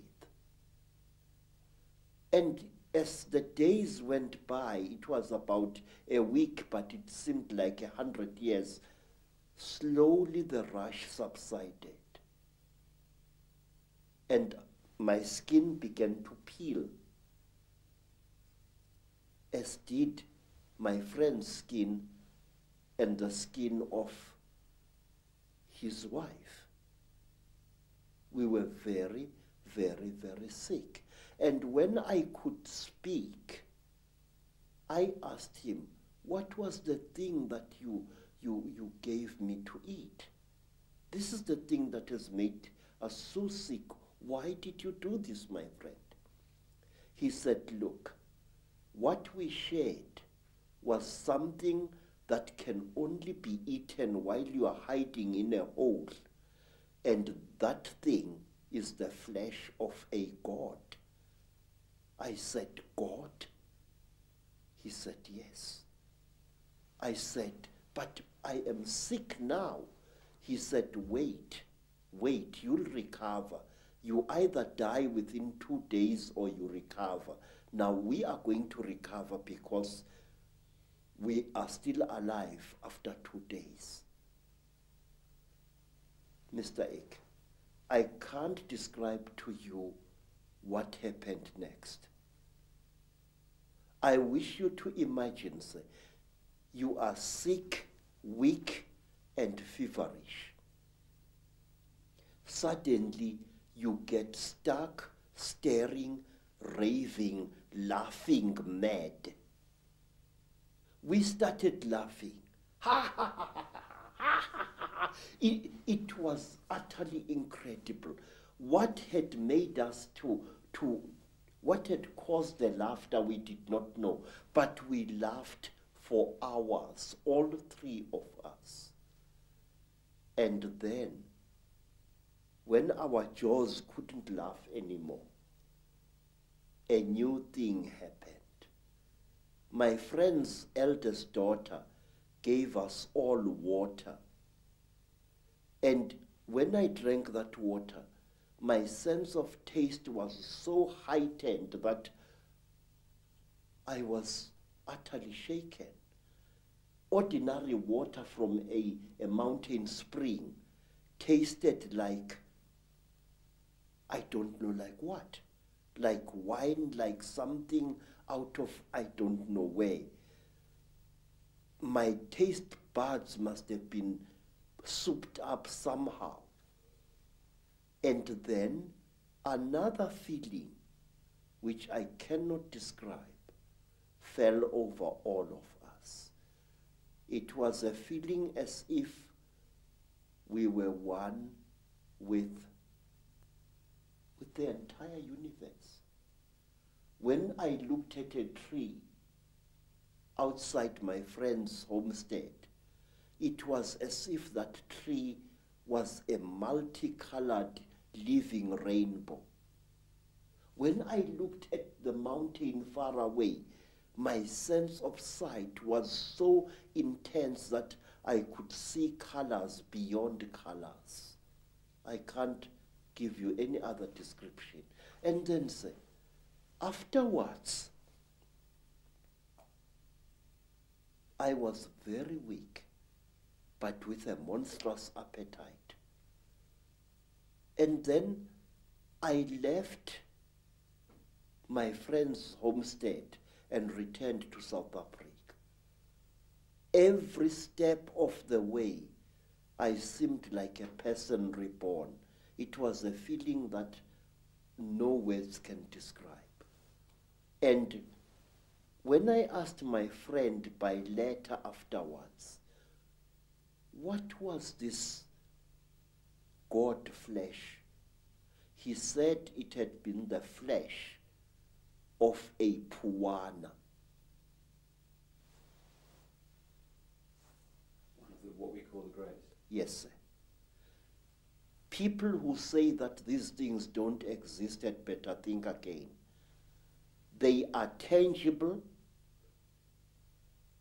they are smellable, and furthermore, they are edible if you are willing to take the risk. In Africa, we have an ancient custom whose existence many people deny today, that anything that claims to be a god should be eaten. There are places in Africa even now where if you are a spiritual person and you are sick, well, let me tell you what happened to me in the country today called Zaire. I got sick, sir. I was undergoing yet another of my 7 initiations, and I fell sick from very bad running stomach. And I was so sick, everything that my friends, white friends and black friends could do failed to help me. And then, one night, some of my teachers came to me and requested that since I was going to die, would I please allow them the honor of eating me after death? Now, sir, it's a very good thing to be invited to a dinner, but not when you happen to be part of the menu. And I recovered so quickly that I escaped from that area in one of their ramshackle buses, and I never went back. Thank you very much. Fear can be a wonderful medicine sometimes, and it was with me. Do you think, Credo, that those senses that you experience, that really heightened sense of everything, of oneness, of whatever, are the very senses that the Chitahuli have manipulated out of us? I do, sir. I do very much. They were senses like no human being possesses. May I add, no human being possesses anymore. It was as if at one time, sir, a voice was speaking in my head, a very amazing voice. And after that, my powers of prophecy were intensified. This is what I think. We human beings are holier and more wonderful than we think we are. And I feel we lost something at some time in the course of our development, or shall I say, in the course of our manipulation. Credo, this is fascinating information, which I'm sure many people in the UFO research community will be very, very interested in. That is that these grey extraterrestrials, or grey figures, whatever they are, don't actually really look like that. They're almost in disguise. Yes, sir, they are. And I will tell you why. Grey aliens have died in various parts of Africa. They have been killed, and they are very, very quick to recover the bodies of their friends which have fallen out of their crashed spacecraft. But sometimes African sangomas steal these bodies before they can be recovered. And believe me, sir, I have heard and I have seen that butchering a corpse of one of these creatures is extremely hard work. What you think is the skin of the creature is actually a tight-fitting costume that the creature is wearing. Under this grey costume, the creature, say, is pinkish white, like a freshly skinned animal, and its eyes are round with split pupils. These are goggles which the creature is wearing. Now, how do I know that? In order to dismember a creature like this, incidentally we call them mantindane in Zulu, which means the tormentors, the torturers. In order to dismember a creature like this, you need a brand new axe from the trading store, a heavy axe sharpened to a razor's edge in order to cut through the creature's skin. The creature's skin, say, is not adhering to the flesh. You know, my skin is clinging to my flesh, yes?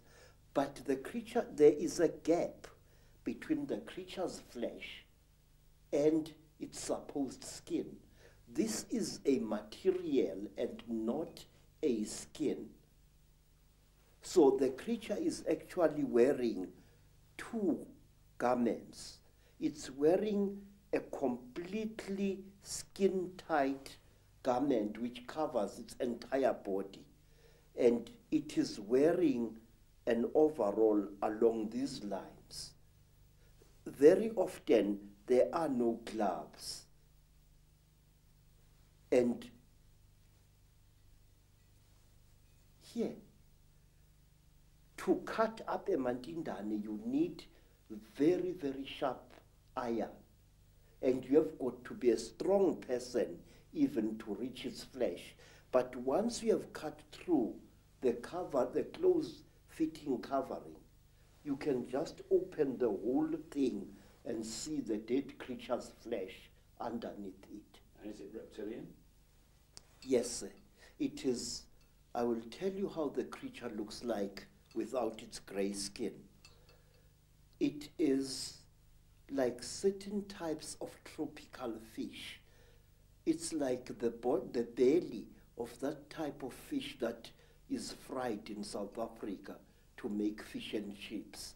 That gray fish, that long gray fish. The texture of its real skin is like that, but the blood vessels are very close to the surface.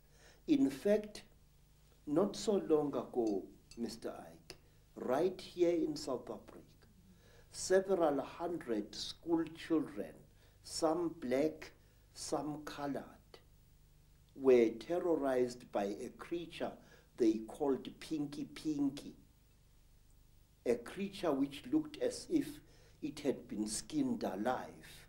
That was a Mantindane without its skin or costume.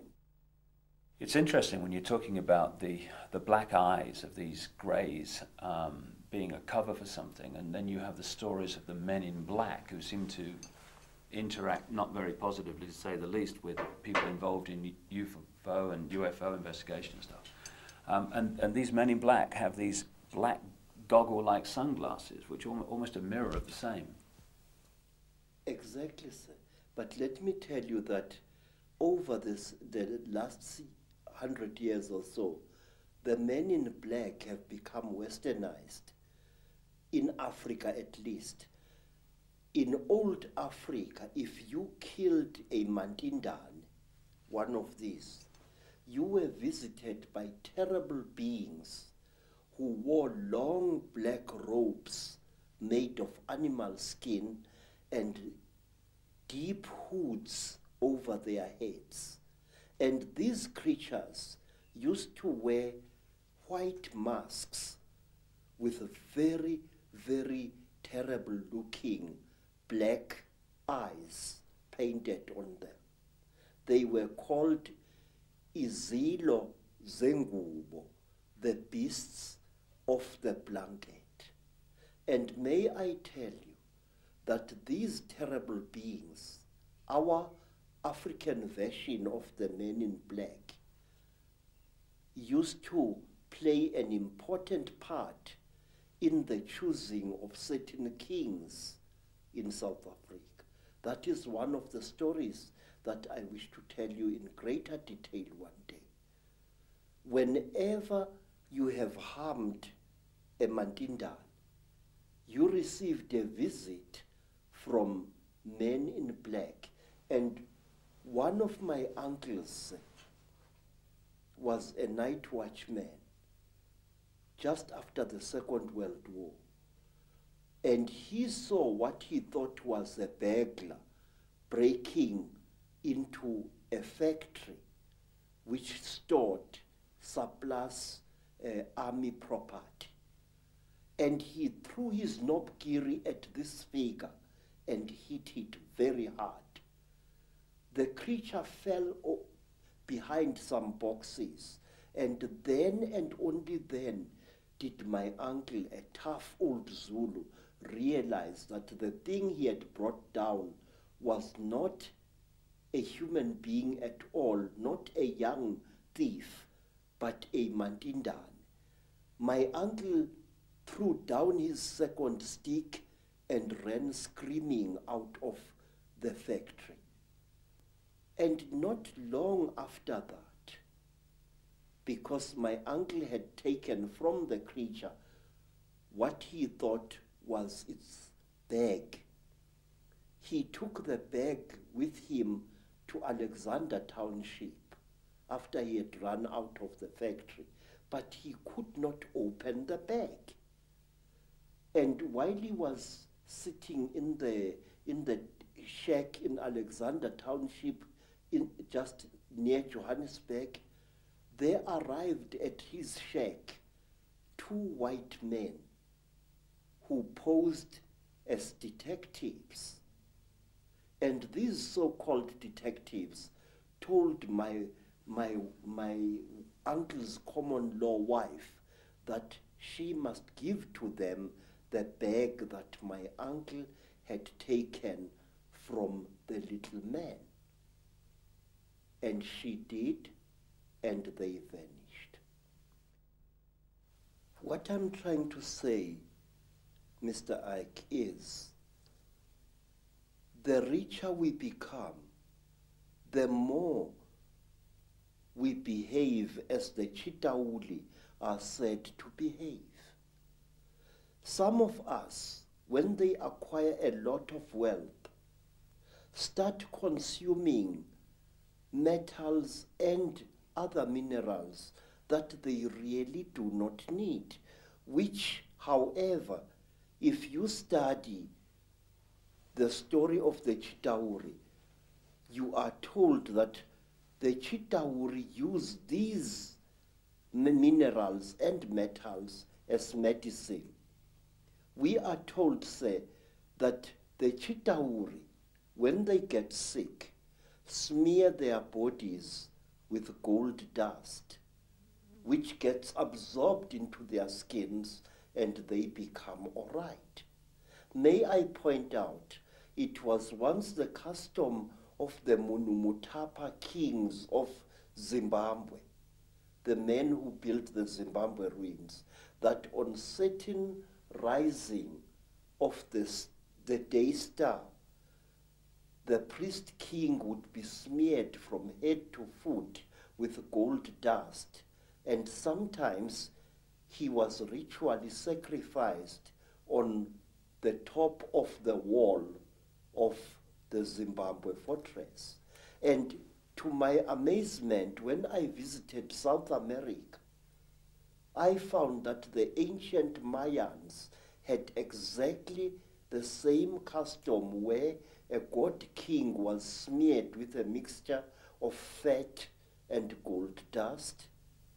And I know from my own research that the Maya people and the Central and South American people have a massive accounts and legends of the same reptilian gods. Yes. The thing is,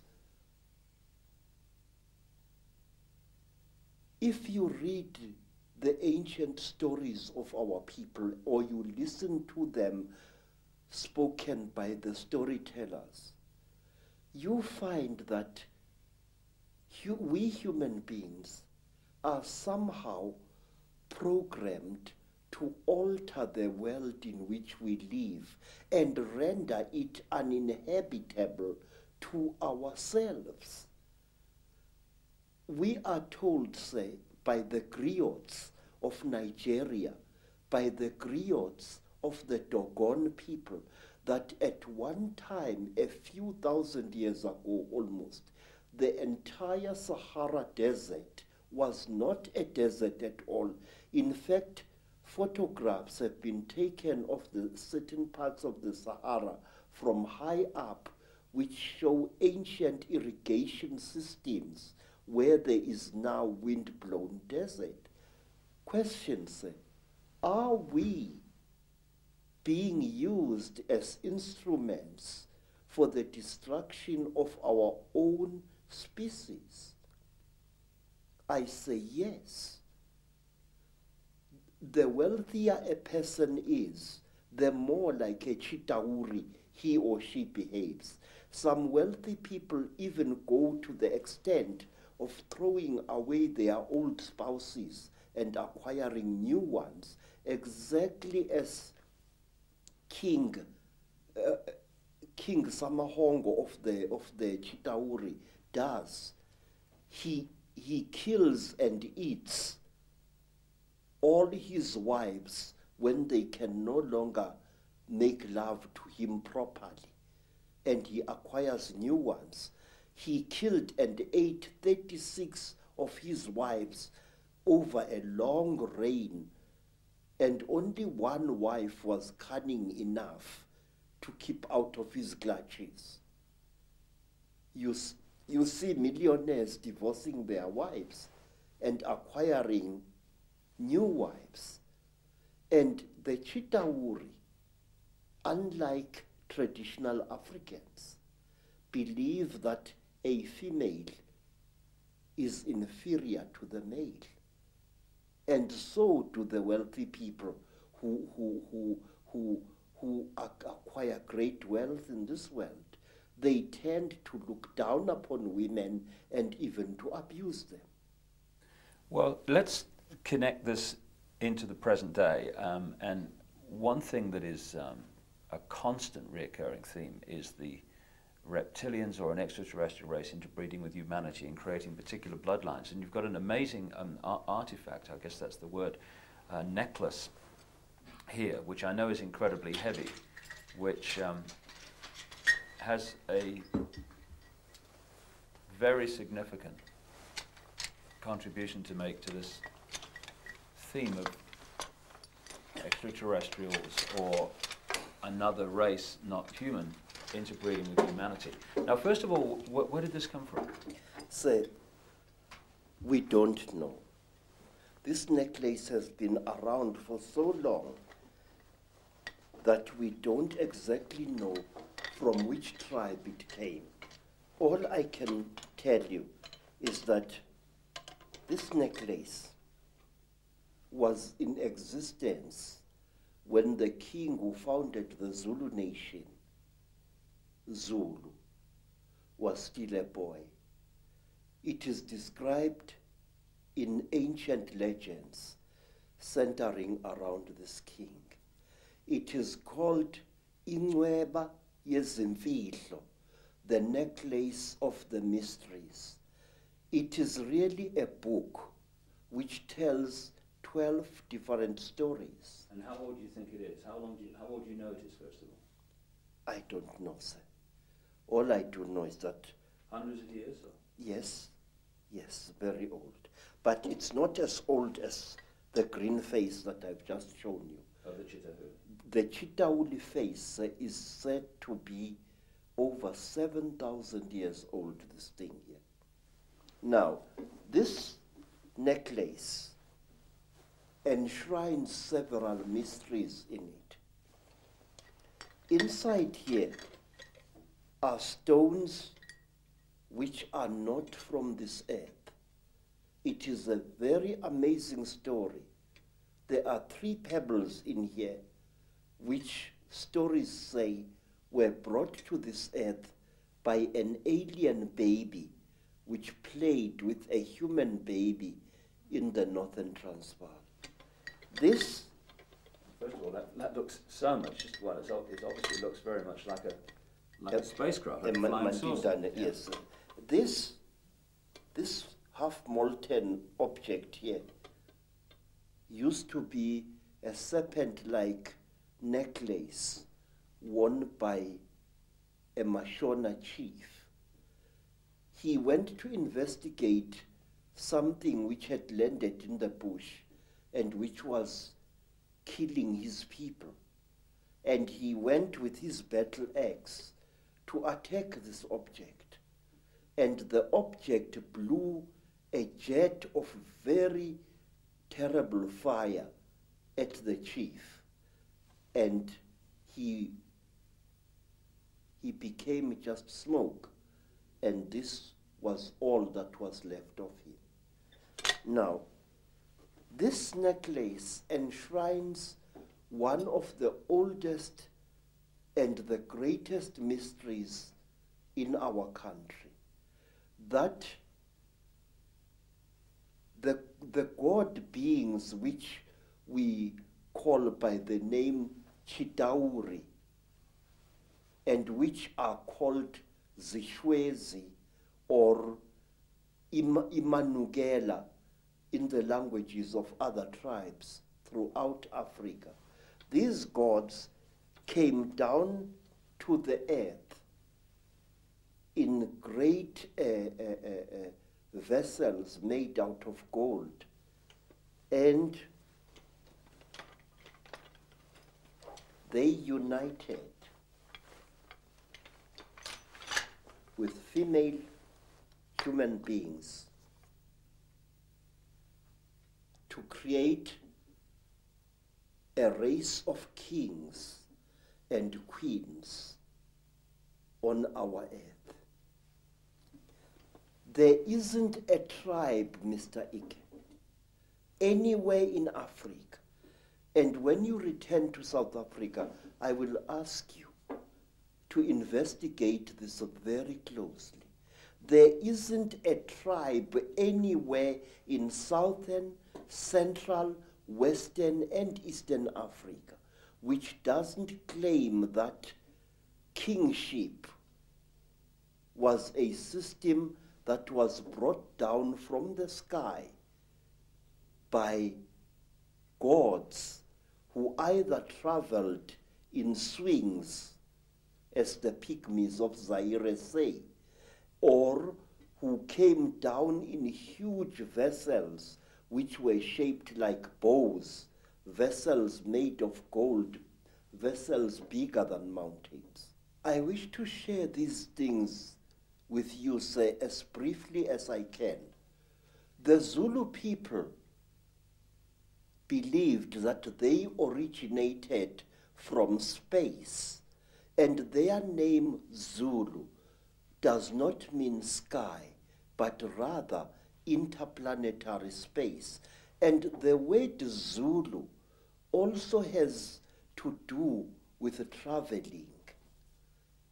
For example, if I say to a child, you are getting about, you are moving from village to village lazily, I say, uyazula wena.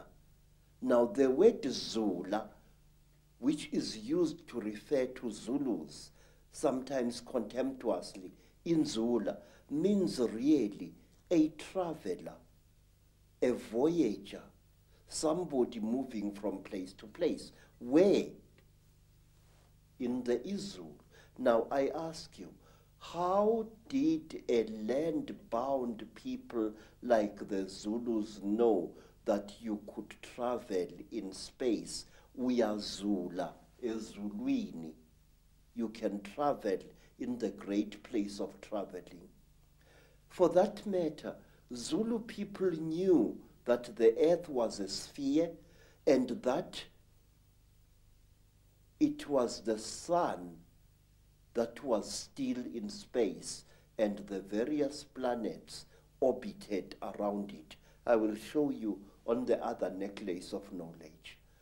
And when a Zulu refers to the earth, he says umhlaba jikelele. Now, the word jikelele implies a spherical or a hemispherical object. But a Mosotho or a Motswana from Lesotho or from Botswana will refer to the world as lefatshe, which means that which is down here. And he will say, when he refers to the earth's shape, lefatshe ka bophara. Now this word ka bophara means the earth in its width. Thus, a Mosotho or a Motswana believes that the earth is flat, but the Zulus believe it is either a hemisphere or a sphere. The Zulu people were the first people to know something that is now attributed to Albert Einstein, namely that space and time are one and the same thing. Zulus knew that long before Einstein was born. They said that one other Zulu name for space is umkhati. Umkhati, U-M-K-H-A-T-H-I, umkhati. And they called time isikhathi. So you can see, sir, that Zulus, supposedly a nation of skin-wearing primitives, were aware of the fact that space and time are one and the same thing. And further, that if you could find the river of time, you could travel into the future and into the past.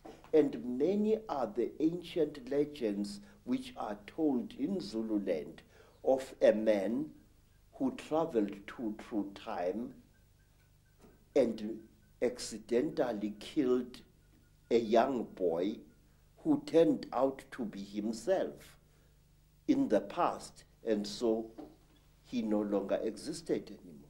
There's an indication on the necklace, I know, around the back that the Earth is round. One of the symbols is indicating that, or a sphere. Yes. But I wonder what you think, Credo, of what is taught to children and students all over the world in the universities and the fancy academic centers, that actually we are now at the cutting edge of human evolution in terms of technological knowledge and knowledge of the world and the universe. And in fact, back in the ancient world, in Africa and North Africa and all over South America, they were just a primitive people. Please, that is a lot of poppycock. In fact, in my long investigation into our past, I can tell you proudly that our ancestors were 20 times cleverer than we are. What I feel and what I think is that in the past, human beings were cleverer than we are today, and that human beings knew more than we know now. We are not progressing, Mr. Ike. We are simply rediscovering things that were known by better men and better women than we are thousands of years ago. I wish to offer you proof of this, some of it at least. Say, there are things that I have found in my travel through the world, things that prove to me that our ancestors were highly advanced in chemistry. Our ancestors had become so clever that they could take science and reduce it to such a simple level that they were able to help hundreds of starving human beings after some traumatic happening in the past. Let's concentrate on some of the images on the Yes. necklace and the symbols, because that leaves no doubt that a lot of knowledge has been around for a very much longer time than we are ever told. First of all, on the hand, I'm seeing the eye. Now, the all-seeing eye and the symbol of the eye is one the Illuminati use all the time. And it's one, of course, that was a very big symbol of ancient Egypt, the Eye of Ra and what have you. Why is that eye there on that hand? That represents the terrible eye of the Chitauli, the eye which sees everything, the eye which knows everything. It is said that when a Chitauli dies, he passes his third eye onto his next of kin. And to the Chitauli, an eye is a very, very powerful symbol. This is the eye of the Chitauli. But there is more to this thing, sir. Here there is a hole that goes right through the copper. Now, if you put water in that hole, you end up with a simple magnifying microscope, and you can see gems through that water. The magnification is amazing. The great symbol that's pointed out again and again on the dollar bill, which is on the reverse of the Great Seal of the United States, Yes. put on there by the Illuminati, a president called Franklin Delano Roosevelt, is the all-seeing eye. And so is it your understanding that the all-seeing eye, when it's used by the Illuminati, represents this third eye of the Chetauli? Yes, I do. I really am sure of this. Why? Because in Africa, even ordinary human eyes are regarded as very powerful devices of magic. if an African shows you respect, he mustn't stare at you, but he must stare at a point beyond one of your shoulders. Now, we call this hlonipa, which means deny me your eyes. We believe that when emotionally roused, an ordinary human being can inflict great damage on another human being by the unseen fires that emanate from one's eyes. We believe that a Zulu warrior must never allow his dying enemy to look at him. For example, when a Zulu was killing an enemy, he used to cover that enemy's face with his shield to prevent the enemy looking upon him with his eyes and putting a curse upon him. It's interesting, people who've experienced the Chitahuli, the reptilians, in relationship to the British royal family and others at various rituals, have said that at the point of sacrifice, the point of death in the sacrifice, that these reptilians stare into the eyes of the person dying, which would kind of fit why those warriors were very concerned about that. Yes, sir. What are they doing then? We have got a ritual, sir, which covers many fields. A ritual which is called ukuthatha umoya, taking away the soul, where when a king is dying and he is fighting to pass on his knowledge and his courage to his successor, he would demand that the successor should stare heavily into the dying king's eyes. And also, when a creature is being sacrificed in Africa, whether it's a human being or an animal, that creature must be stared at by the sacrificer so that its spiritual characteristics are drunk in by the one sacrificing it.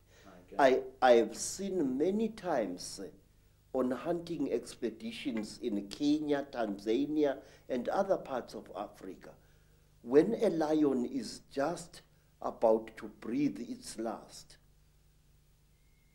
the hunter, one of the hunters, will stare into the lion's eyes until the lion's eyes start glazing in death.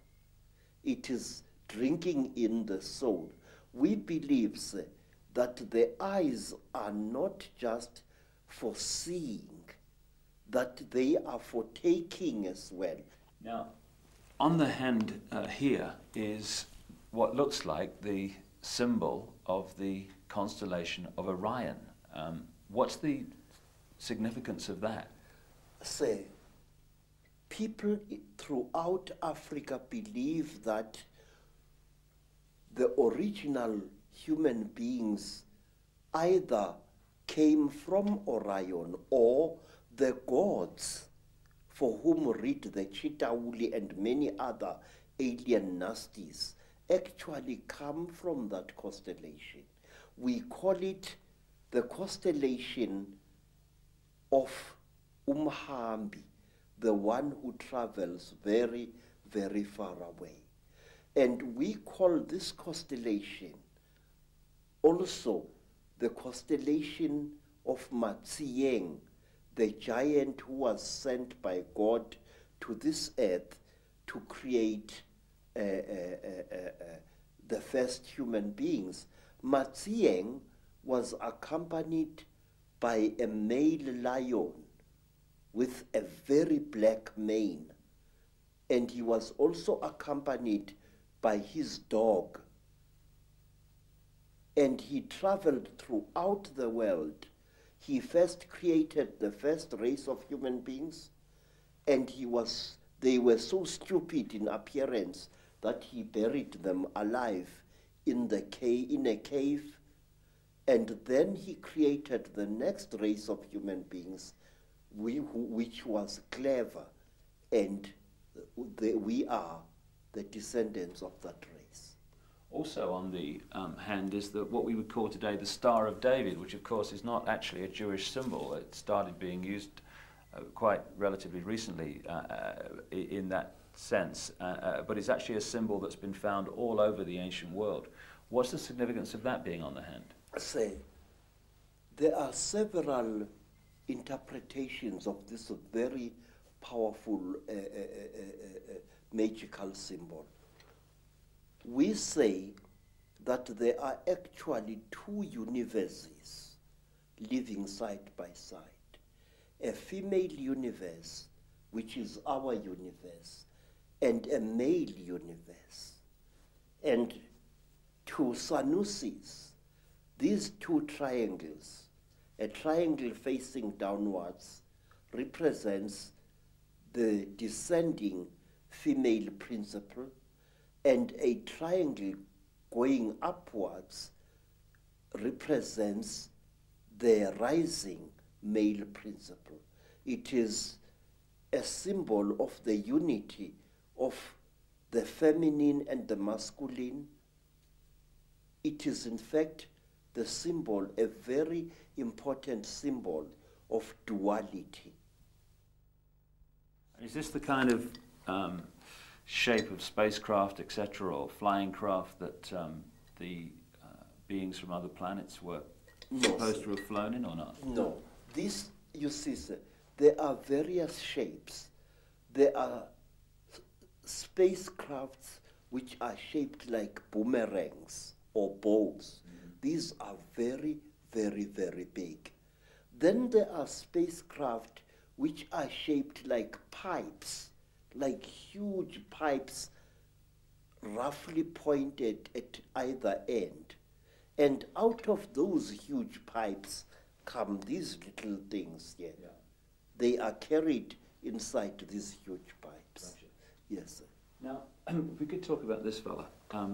Yes. First of all, the penis and all this stuff, that relates, I would have thought, to the penis of Osiris in Egyptian legend, and the same recurring theme. Would that be along the right lines? We say that King Samahongo, who is represented here, yeah, the lord of all the Chitauri, call them what you will, had his penis cut off by Prince Muari, an African hero, and he replaced it with a golden one.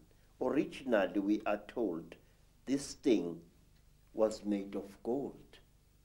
And now each time when we recall the story of the great marriage between human women and Chitauri men, we unite these creatures symbolically. And sometimes when the necklace is lying on the ground, we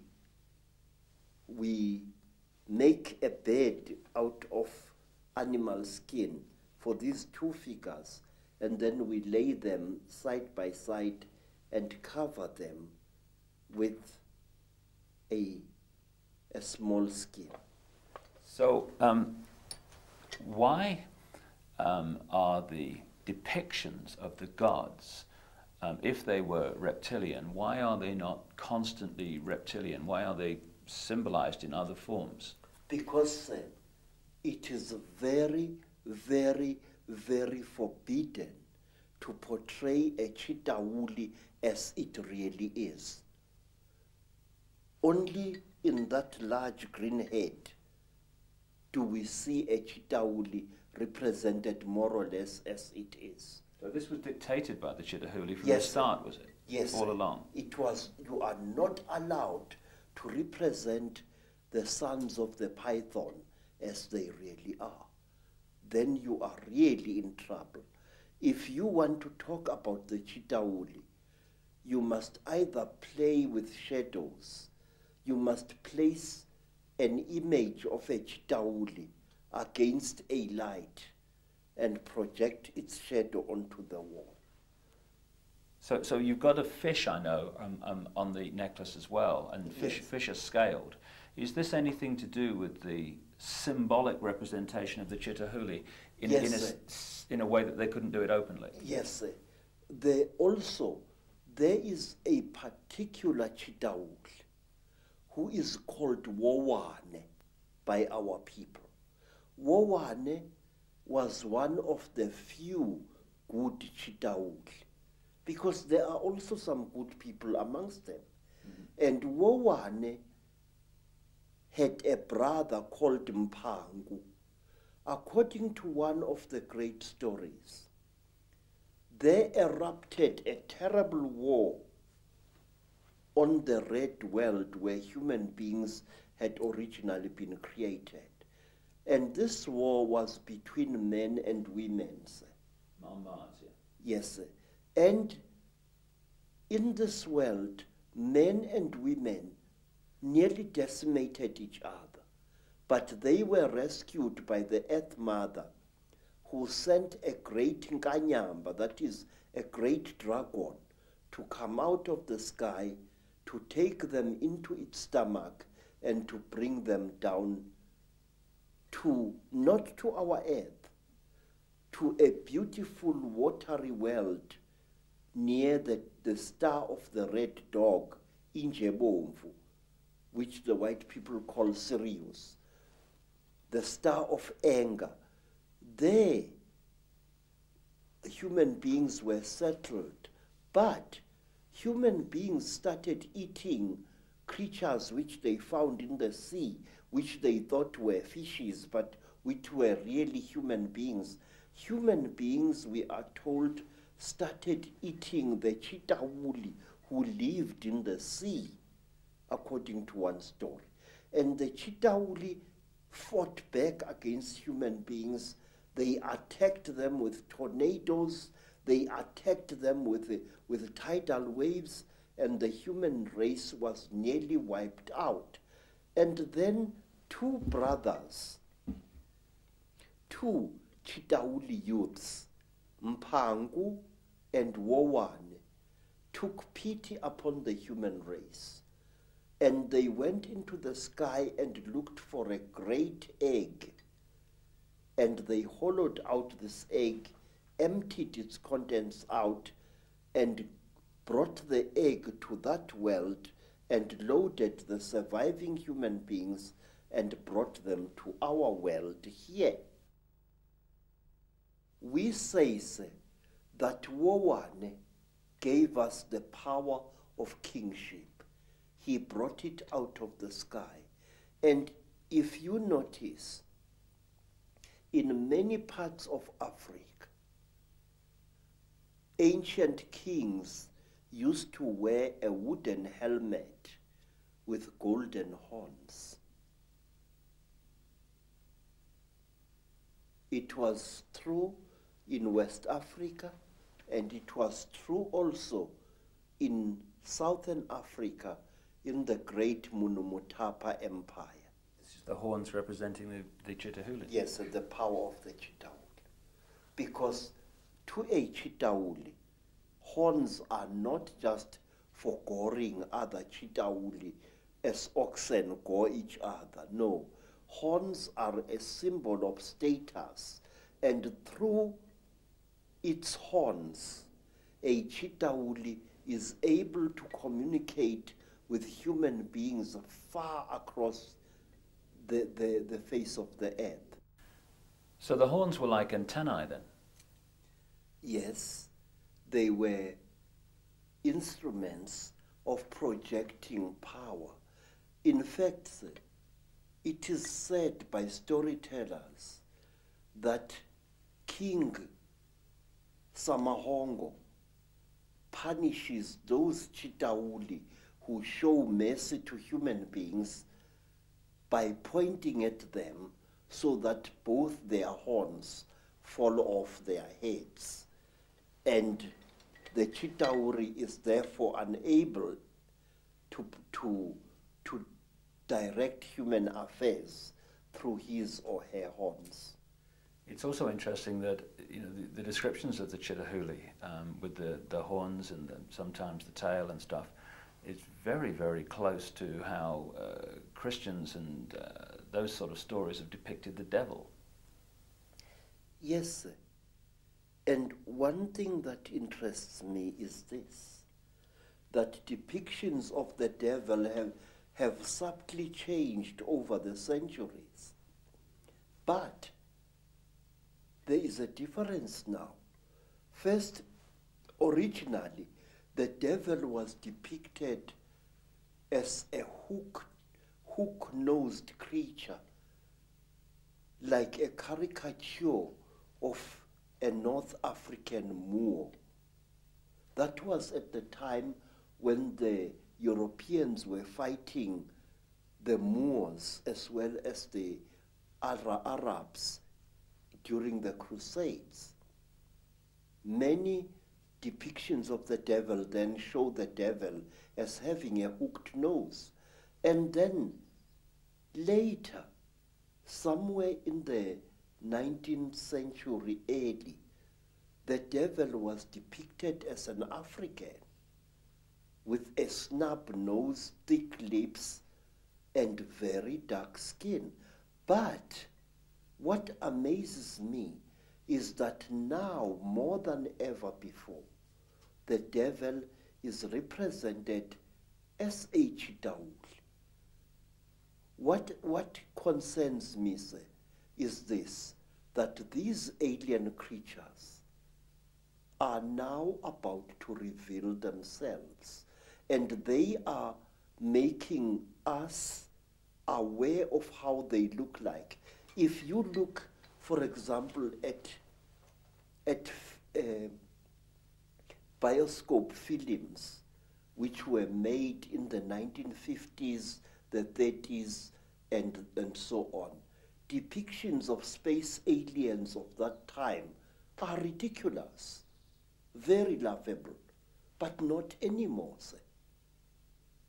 Today, we are having films that depict the gray aliens exactly as they really are, and the Chitauli exactly as they really are. My question is why?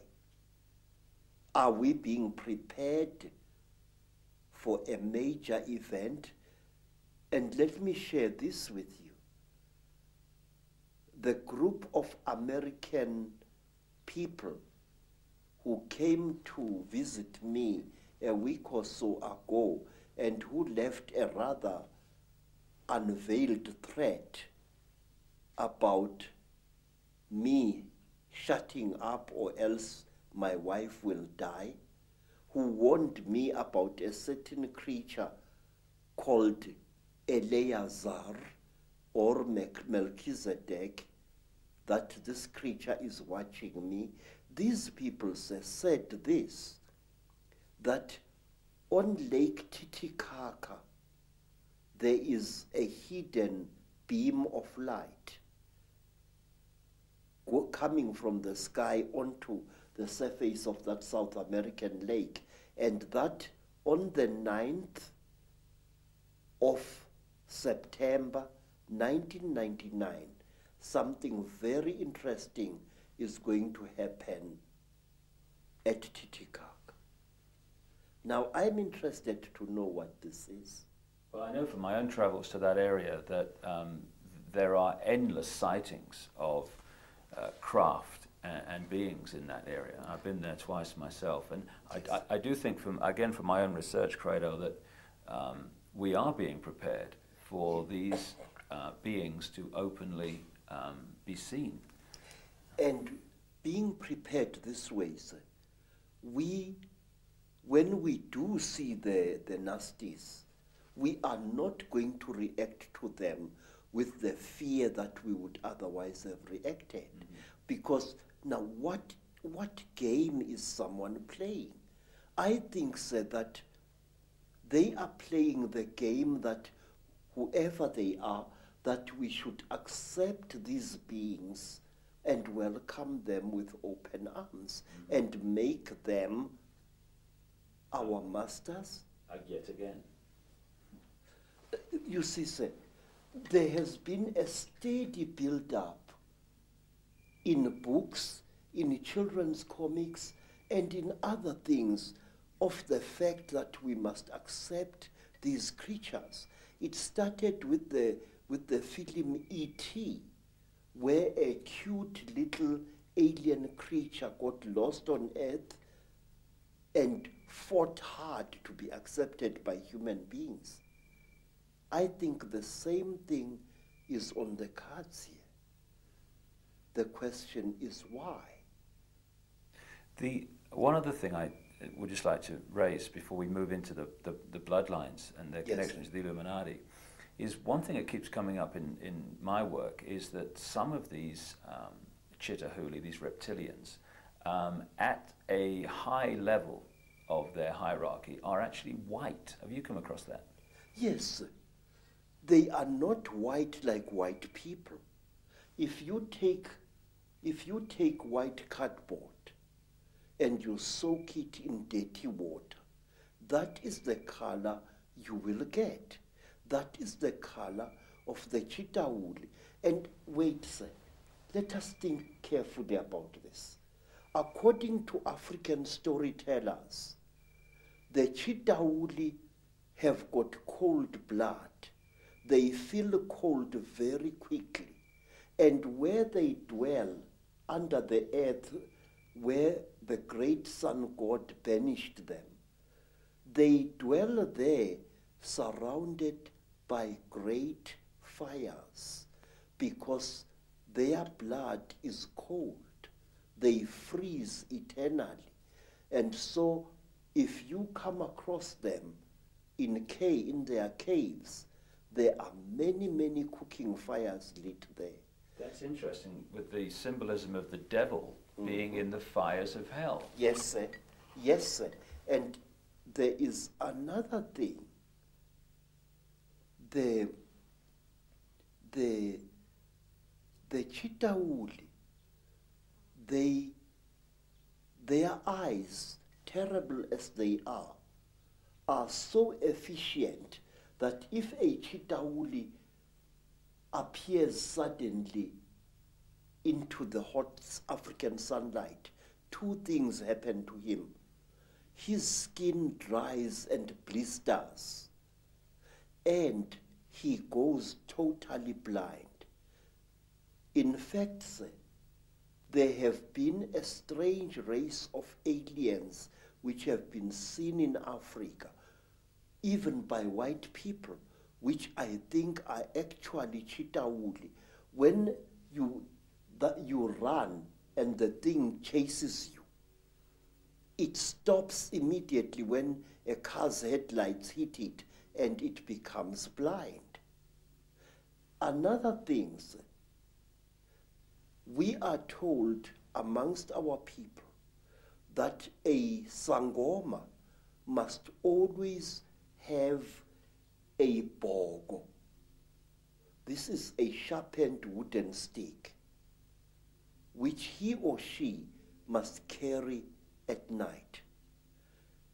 We are told that a sharpened stick is the only weapon by which you can kill a Chitahuli.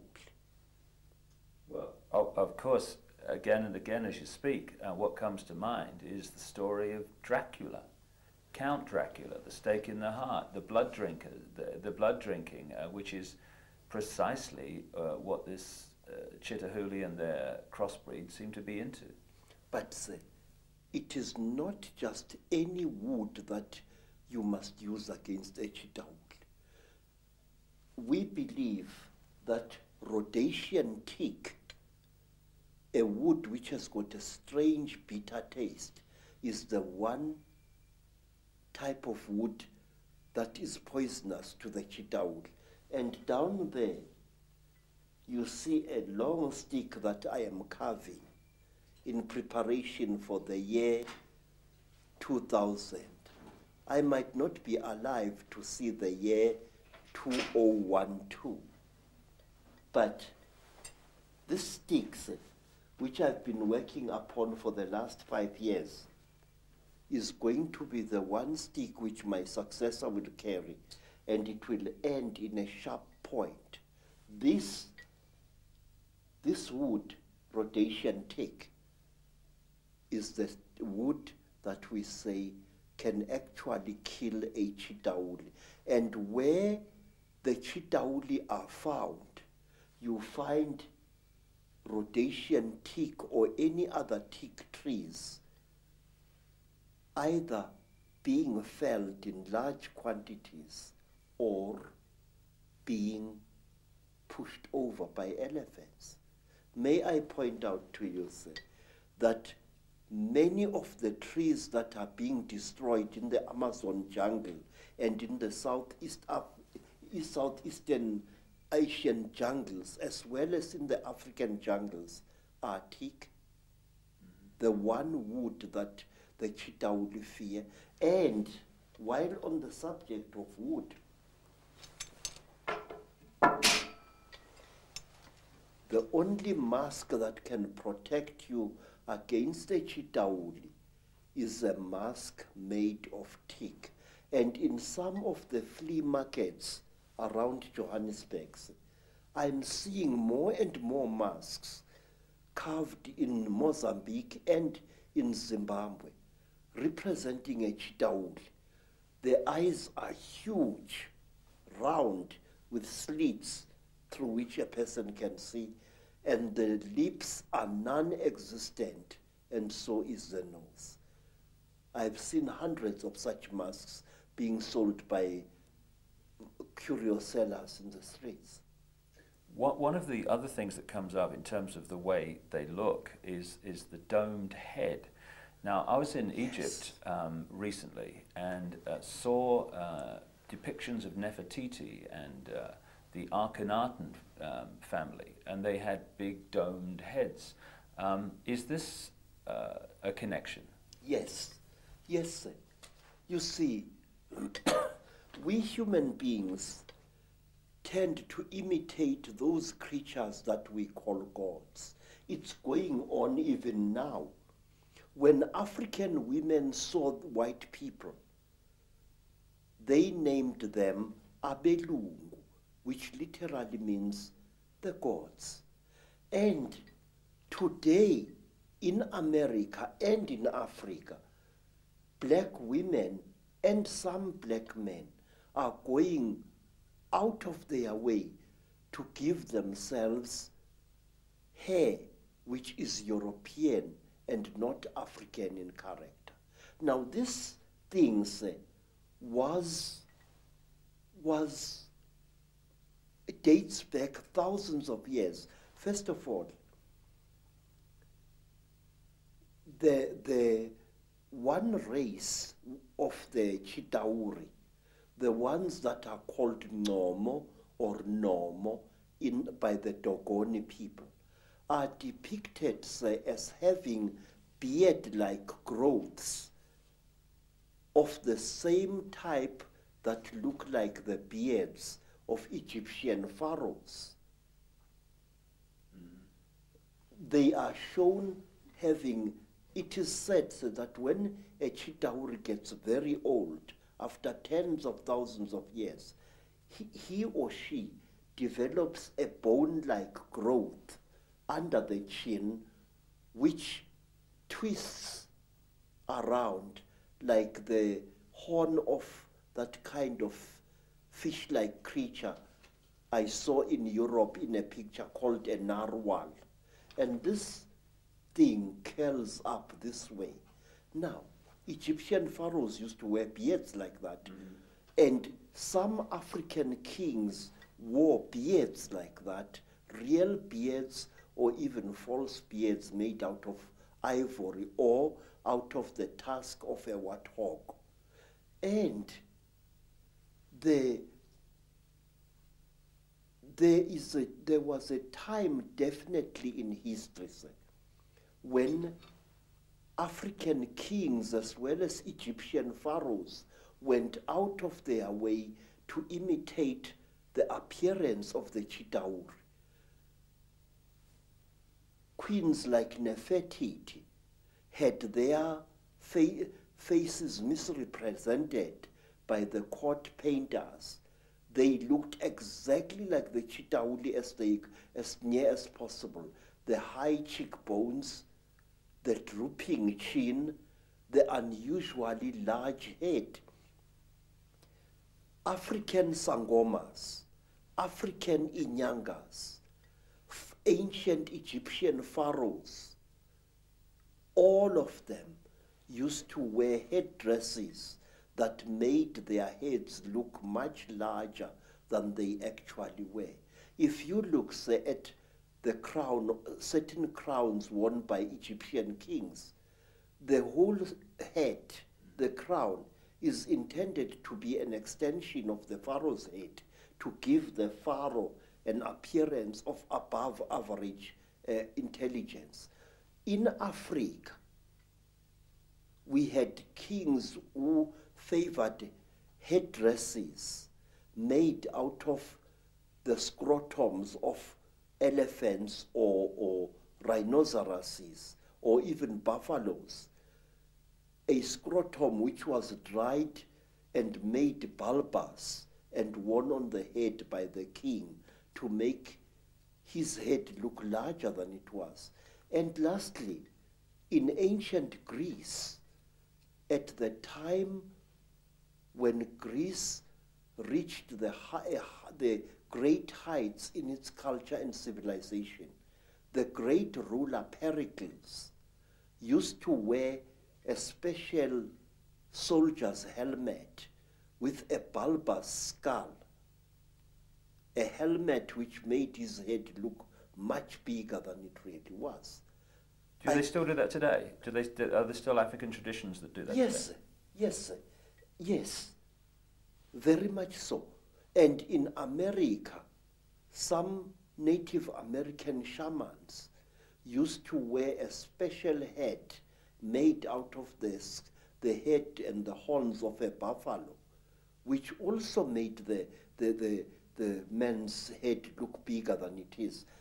Say, popes, the Pope in Rome wears a hat which is intended to show him as having a brain bigger than average. That crown which has got three crowns, one on top of the other one. And now, bishops, especially in the Greek Orthodox Church, they wear crowns like that. And the Tsar of Russia, one of the Tsars, wore a bulbous crown which was in two sections, which made his head bigger than it really was. And in Persia, in Iran, some ayatollahs wear a turban whose effect is to make the man's head look bigger than it is. So does a Sikh. And so, for that matter, do the ancient priests of Israel. They also wore an onion-shaped headdress whose impression was to give him a far and above size head. Aren't there also traditions in which they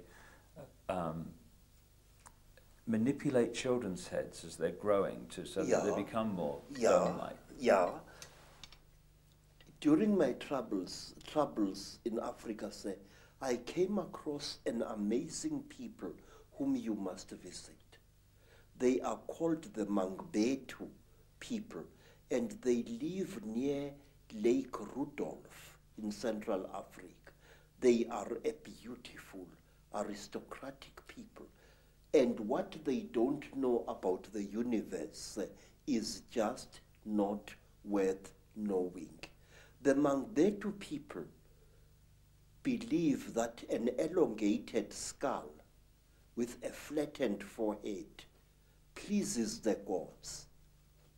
They flatten the skulls of their children, causing constant headaches to the child even when the child has grown into adulthood. And I asked a a beautiful Mangbetu woman, "Madam, why do you torture your children this way?" The woman, the wife of a senior chief, said to me, "Look, the gods want us to be like this."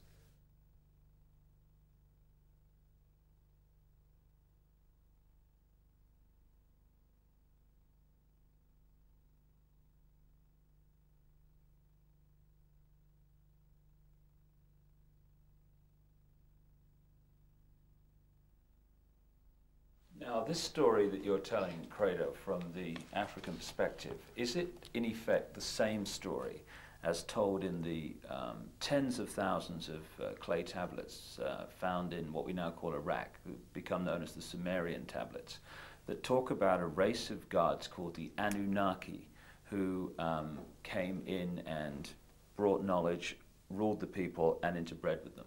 Yes. Do you say, therefore, that the Anunnaki in those stories that have increasingly, of course, been translated in a number of books, yes, they were reptilian, you say? Say, all I do know is this, that here in South Africa, amongst the Xhosa people, amongst the Zulu people, there are beings who are very revered even now, and they are called Amanuna or Amanono. Amanono is Zulu, Amanuna is Xhosa. Now these beings are godlike beings, we are told. They can change their faces. They can change their appearance. They can shapeshift. Yes, sir. They are shape shifters. A manuna, now if a Xhosa man has married a very beautiful wife, a wife whose face seems to change every day, he teases that wife by calling her his inuna, linuna lam. In other words, a shape shifter. Say, it is said that the people who are closest to the hearts of the Manuna gods are women. And why? Because the women give to the Manuna the power of, they worship the Manuna, they hero worship them, which explains why Nefertiti wanted herself to look like one of them, and her children too. She was actually hero worshipping these creatures. And the how you say, women say, are copycats, and I'm not being sexist when I say this. Women will copycat any being that they think is supreme. In Egypt also, you have the python-like headdresses, which are pretty obvious when you look at them, that the pharaohs were connected with. Yes, sir. And the reptile has played an unusually strange part in the culture of all African tribes. For example, it is my suspicion, sir, that we black people of Southern Africa are going to be deprived of our nationhood in the very near future, and that we are going to be ruled by people of Uganda. But wait, what is the real meaning of the word Baganda? Baganda. And what is the creature that you see depicted on the walls of houses and on the roofs of houses of some of the greatest empires in Africa? It is the python. There was a golden python which was used as a decoration on the roof of the house in which the king of Benin, the Oba, lived. Zulu people revere the mamba, a very terrible snake. Zulu people revere other snakes as well. And in Venda, in the northern Transvaal, the Venda people regard the snake as well as the crocodile as sacred. And they, even today, their girls dance at initiation, a long, rather sinuous dance representing the movements of a python. And they call that dance the Domba dance. And Domba is the ancient name for a female python.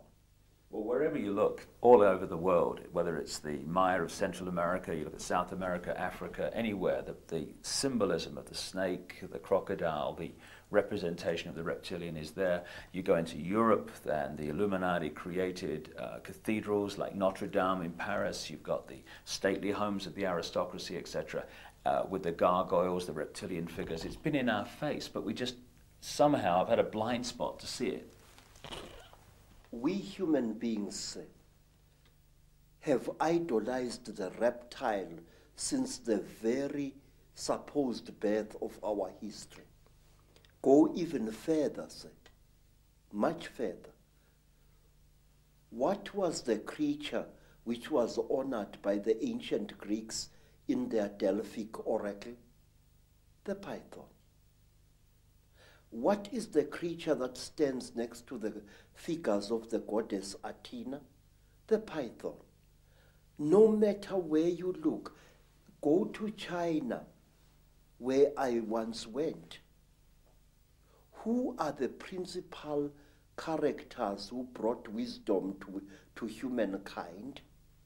Creatures, part snake and part human being, one of whom I remember correctly was called Nu, a word which occurs also in Africa, and her brother was Kwa, and sometimes it's turned into one creature, Nukwa, she.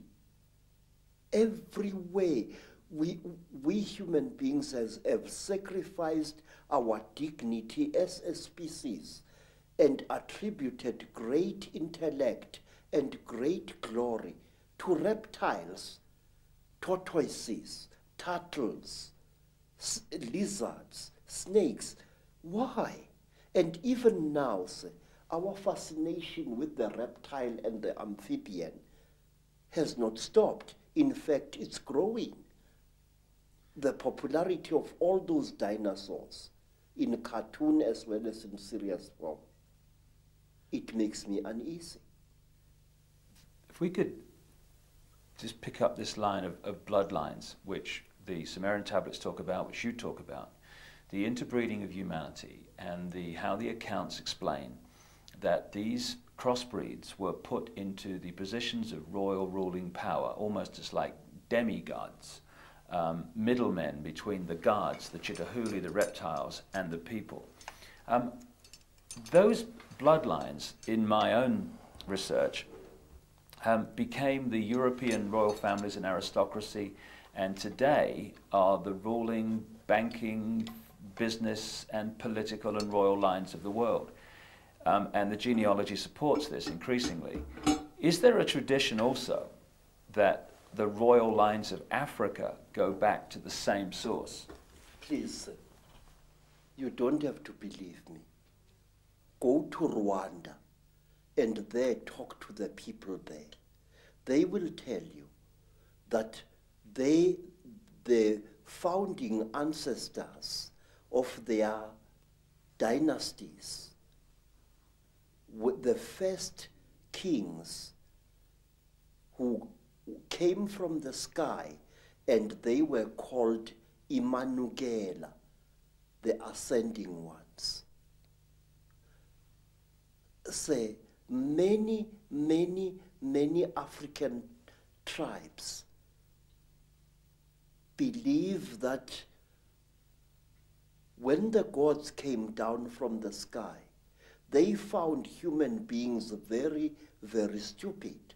And the human beings could not come before the gods in order to be taught. So what the gods did, and this is a story that you also find amongst the Dogoni people in West Africa, because the human beings were afraid of approaching these reptile gods.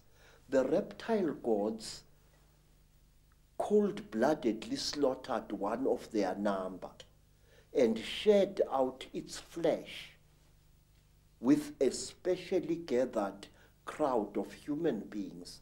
And these human beings then became the ancestors of our first great kings. Now say, African kings jealously guarded their blood. If the royal lines of Africa claim descendants from the same source, basically, have those lines interbred as obsessively as the European aristocracy and royal family, and not bred outside of those lines? Yes, sir. Royalty had to marry royalty. That was one of the strictest laws in ancient times.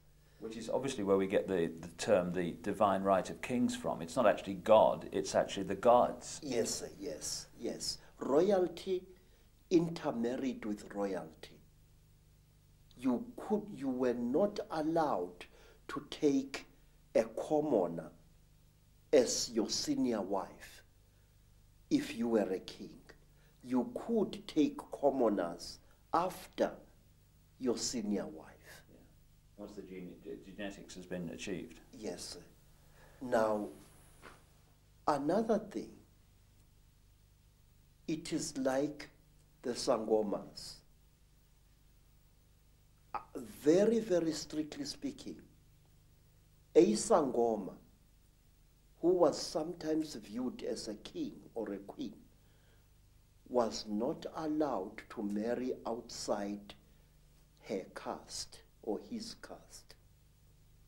Sangoma had to marry Sangoma, otherwise the non-Sangoma blood would pollute the god blood inside the Sangoma. The lady that I've quoted in my books, Cathy O'Brien, who wrote her own book, Transformation of America, about being a mind-controlled slave of the American elite, she talks in there about seeing George Bush as president and vice president shapeshift into a reptile. And so many other people have told me this story of world leaders today changing into reptiles in front of their eyes and then changing back again. And Miguel de la Madrid, the president of Mexico at the time of George Bush, said to Cathy O'Brien, as she quotes in her book, that a reptilian extraterrestrial race interbred with the ancient Central American people because they needed to create bloodlines through which they could operate. Yes.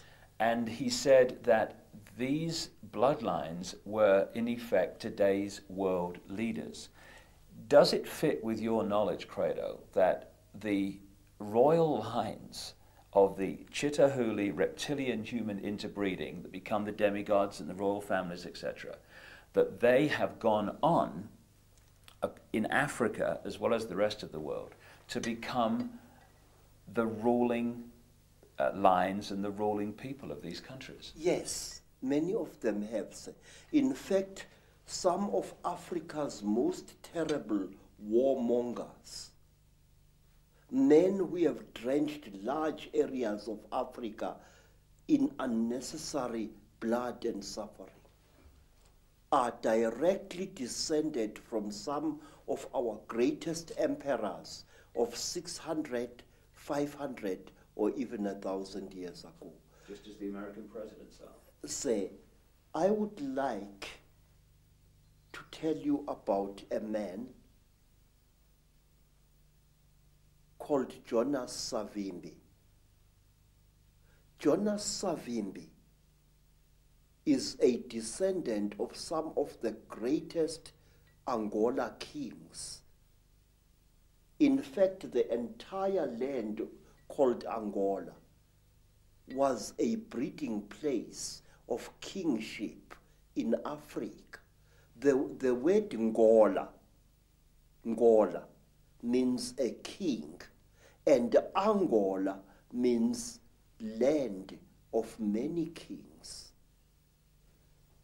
I must say, the way that the evidence that I'm uncovering is going, and it's going there very fast, and it syncs so much with what you're saying, is that a race from the stars, a reptilian race, interbred with humanity, they created crossbreed bloodlines, which became the middlemen, the demigods, the royal kings and lines and ruling power in the ancient world. And through interbreeding has become the presidents, the ruling people at the top of the power structures of banking, of politics, of the military, of all areas of our lives, of business, all of it.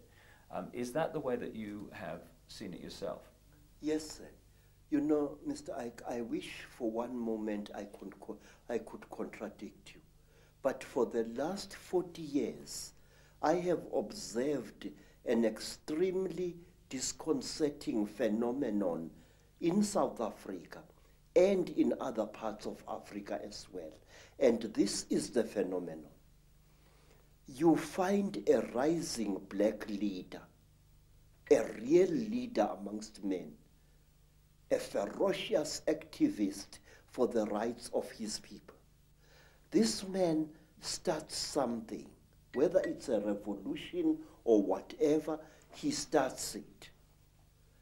And you look at his ancestry, because in Africa we look very closely at a man's ancestry. And you find that this man is nothing. Although he is doing such great deeds, he is actually a descendant of very peasant people. Ow. And you are worried. And all of a sudden, this black man will come to a sudden violent end, and a person who is totally new will take his place. And when you look at the ancestors of these people, this man, you find that he, or even she, is a person of very, very ancient African royalty. Now, let me show you. There was this war in Rhodesia, and many people got killed there. And there was a very fierce and dedicated general. His name was Tongogara. And Tongogara fought in Rhodesia.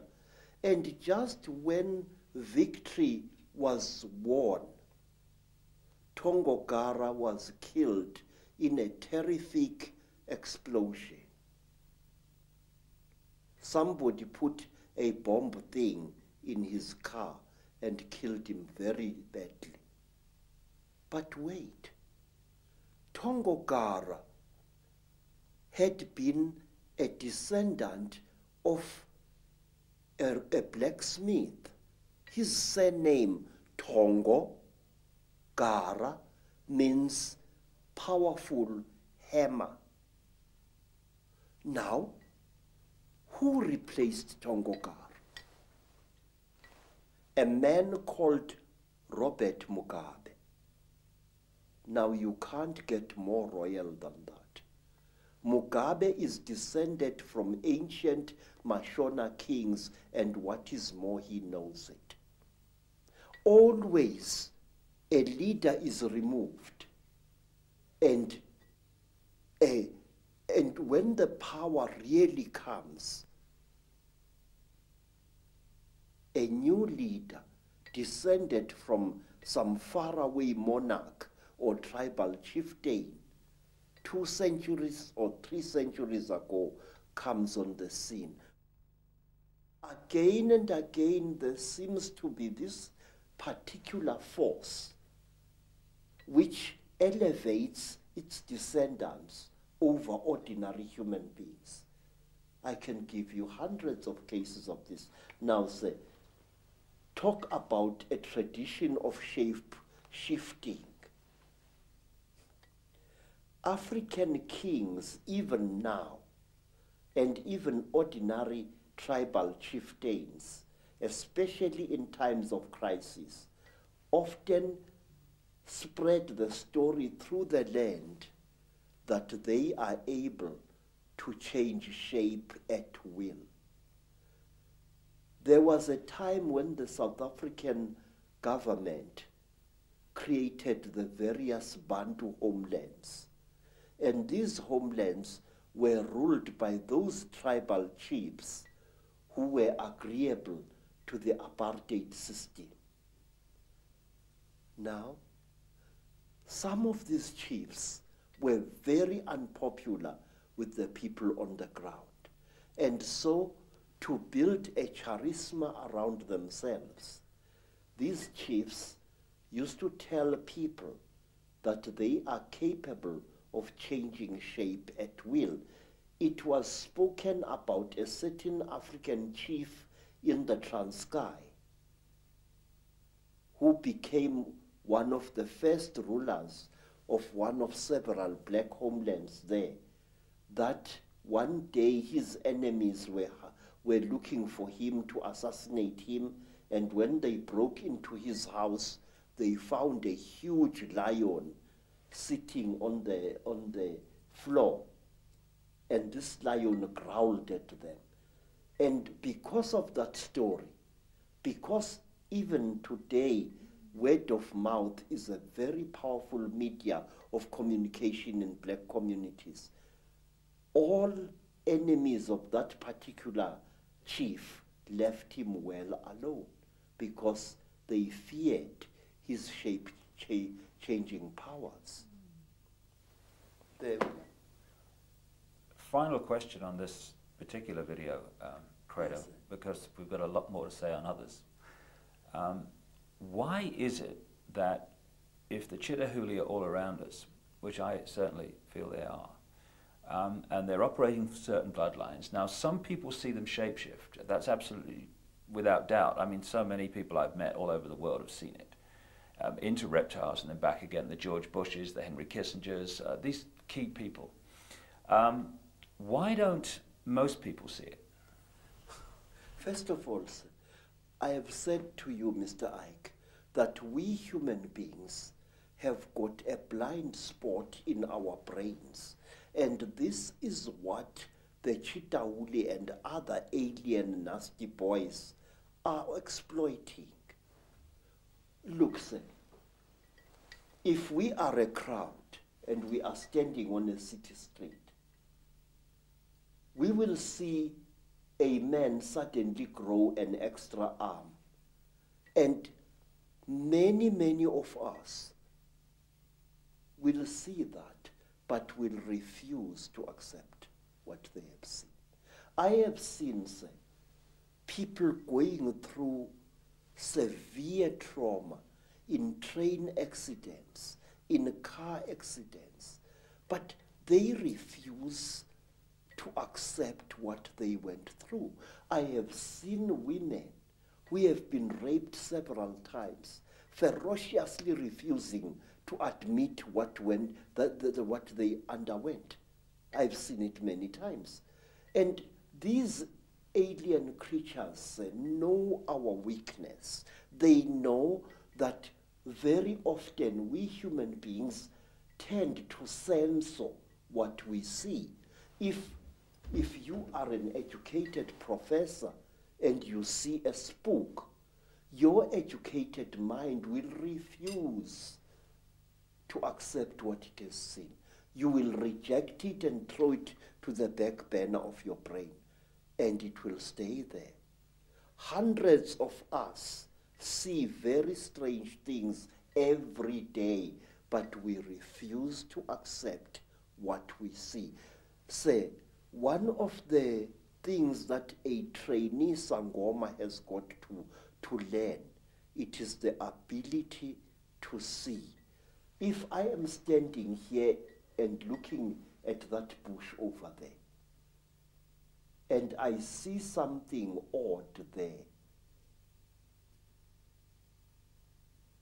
I must know what I've seen.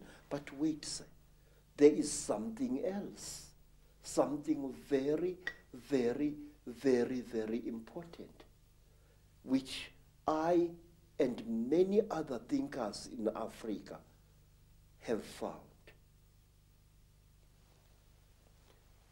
Mr. Ike, whenever you talk about such things, people call you paranoid. Mm-hmm.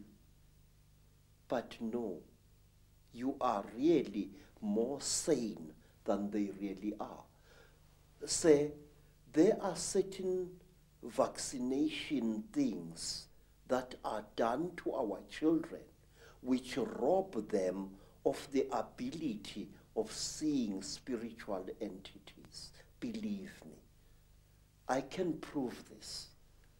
In Zululand, we were sometimes called before our chiefs, our inkos, and we were told that there is a great smallpox coming to the land and that all children must be vaccinated.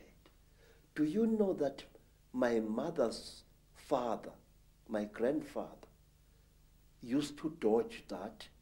He said that the white man's mjovo, the white man's vaccination, makes you blind.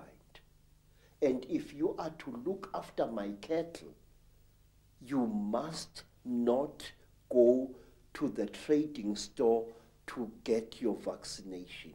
But wait, the school inspectors used to come into the land and check each child for signs of vaccination or lack of it. Now, do you know what we used to do, Mr. David Ike? Our grandmothers used to give us great pain in order to save our spiritual eyes.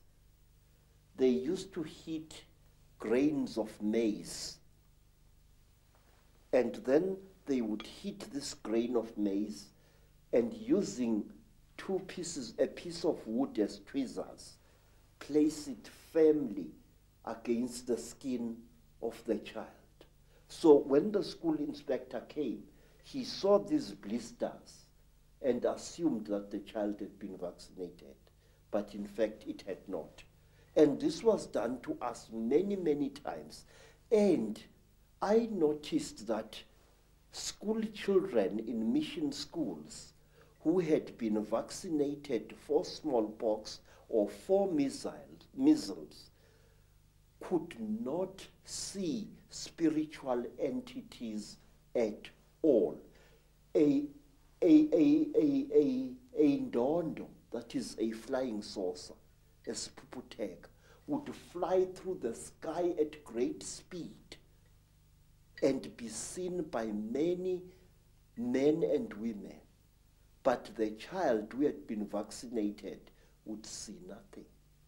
And I noticed this hundreds of times. Well, what you've just said about vaccines and their effect and shutting us down spiritually and multidimensionally is fantastic, given that no matter what your background, creed, culture, parents on every inch of the planet almost are being pressurized to have their children vaccinated more and more and more.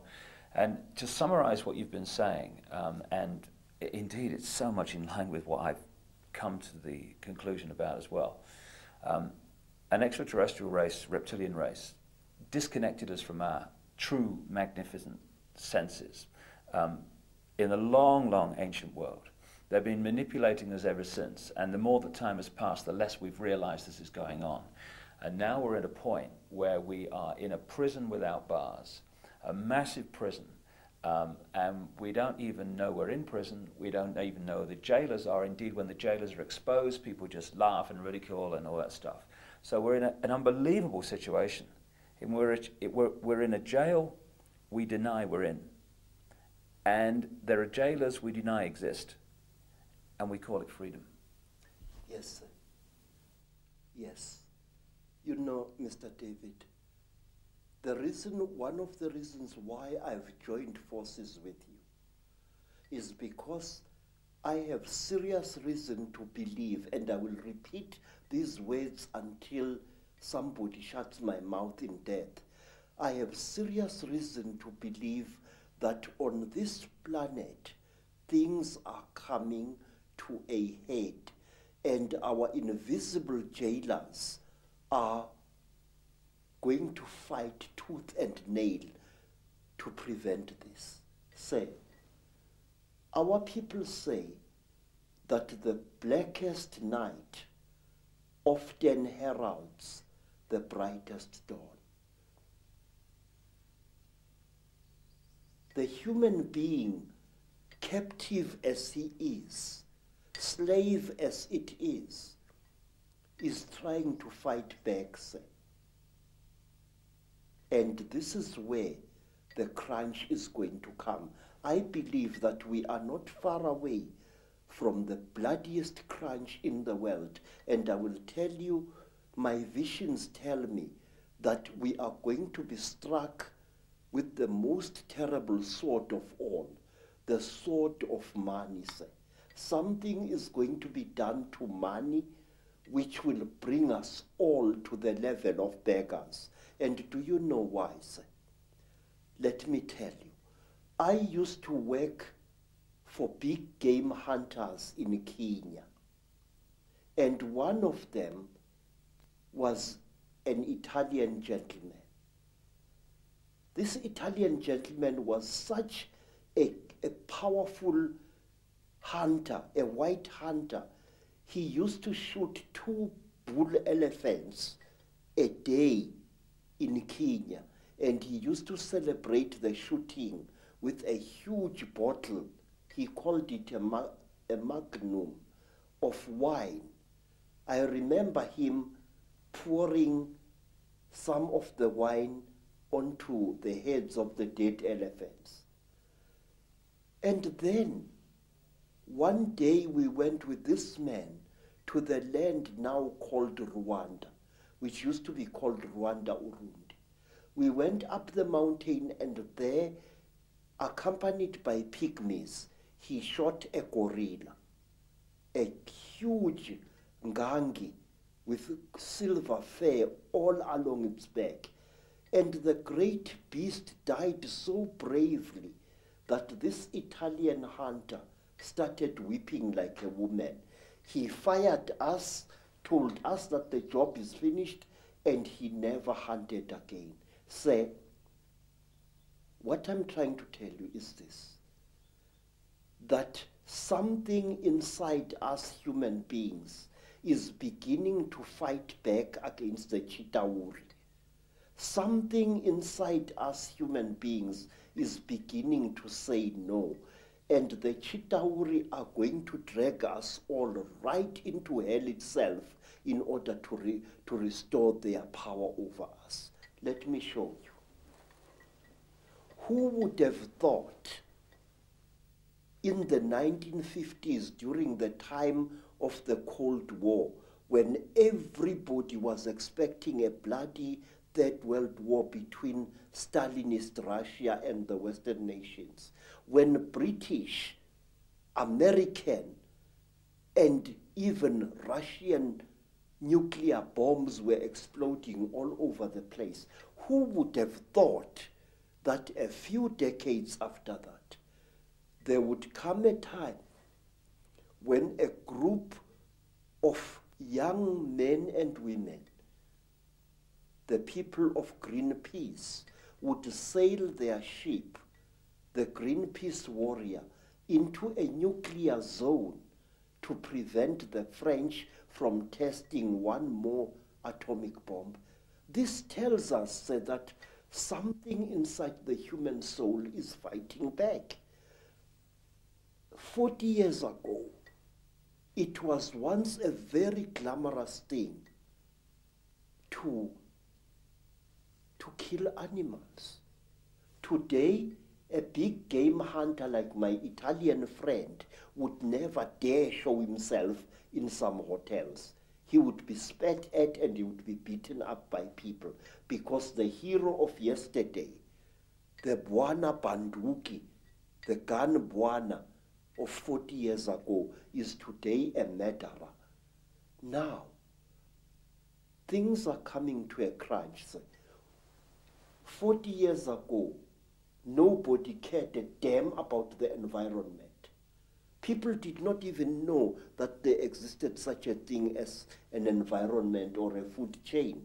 Today, there are people who would rather lose their lives than not save a buck which is drowning in a river. A God is being born inside us, all of us. But herein lies the danger. We must be aware of the Chitauri. They are real entities. They leave scars on human bodies. They kill people. They are murdering South Africa even as we are talking now.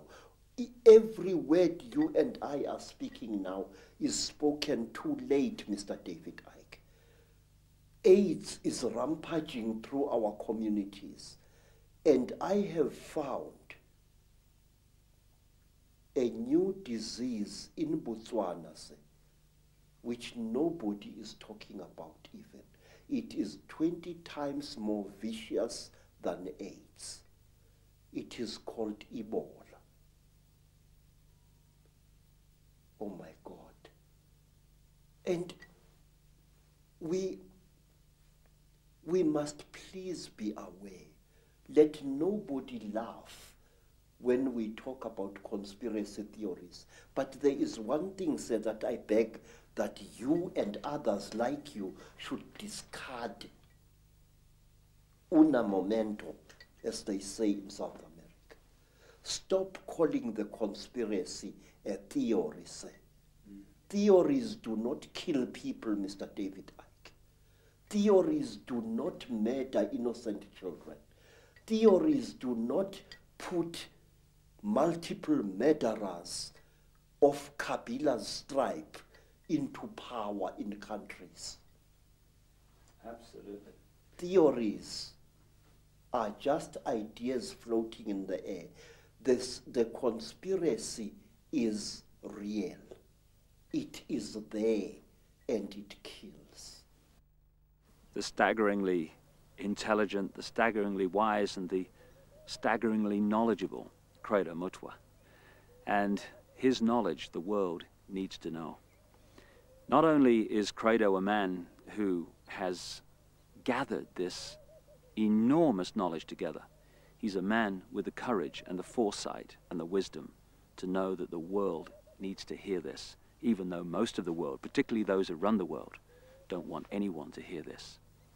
But if we're going to be free, and we are, then we need to know all there is to know, and not just that which the few want us to think is the world, when a very different world is unfolding all around us every day. In the next video, we're going to be taking the story on with Credo and showing how these reptilian bloodlines and this Chitahuli, this reptilian group, expanded their power across the world, took over Africa and other great continents, and today are the ruling elite that controls planet Earth. And by knowing that, and by knowing how it's done and how it works, we can take control and power back into our lives from those who have controlled us and this planet for thousands of years. It's a great time to be alive. From Africa for now. Thank you, and thanks for listening to A Remarkable Man.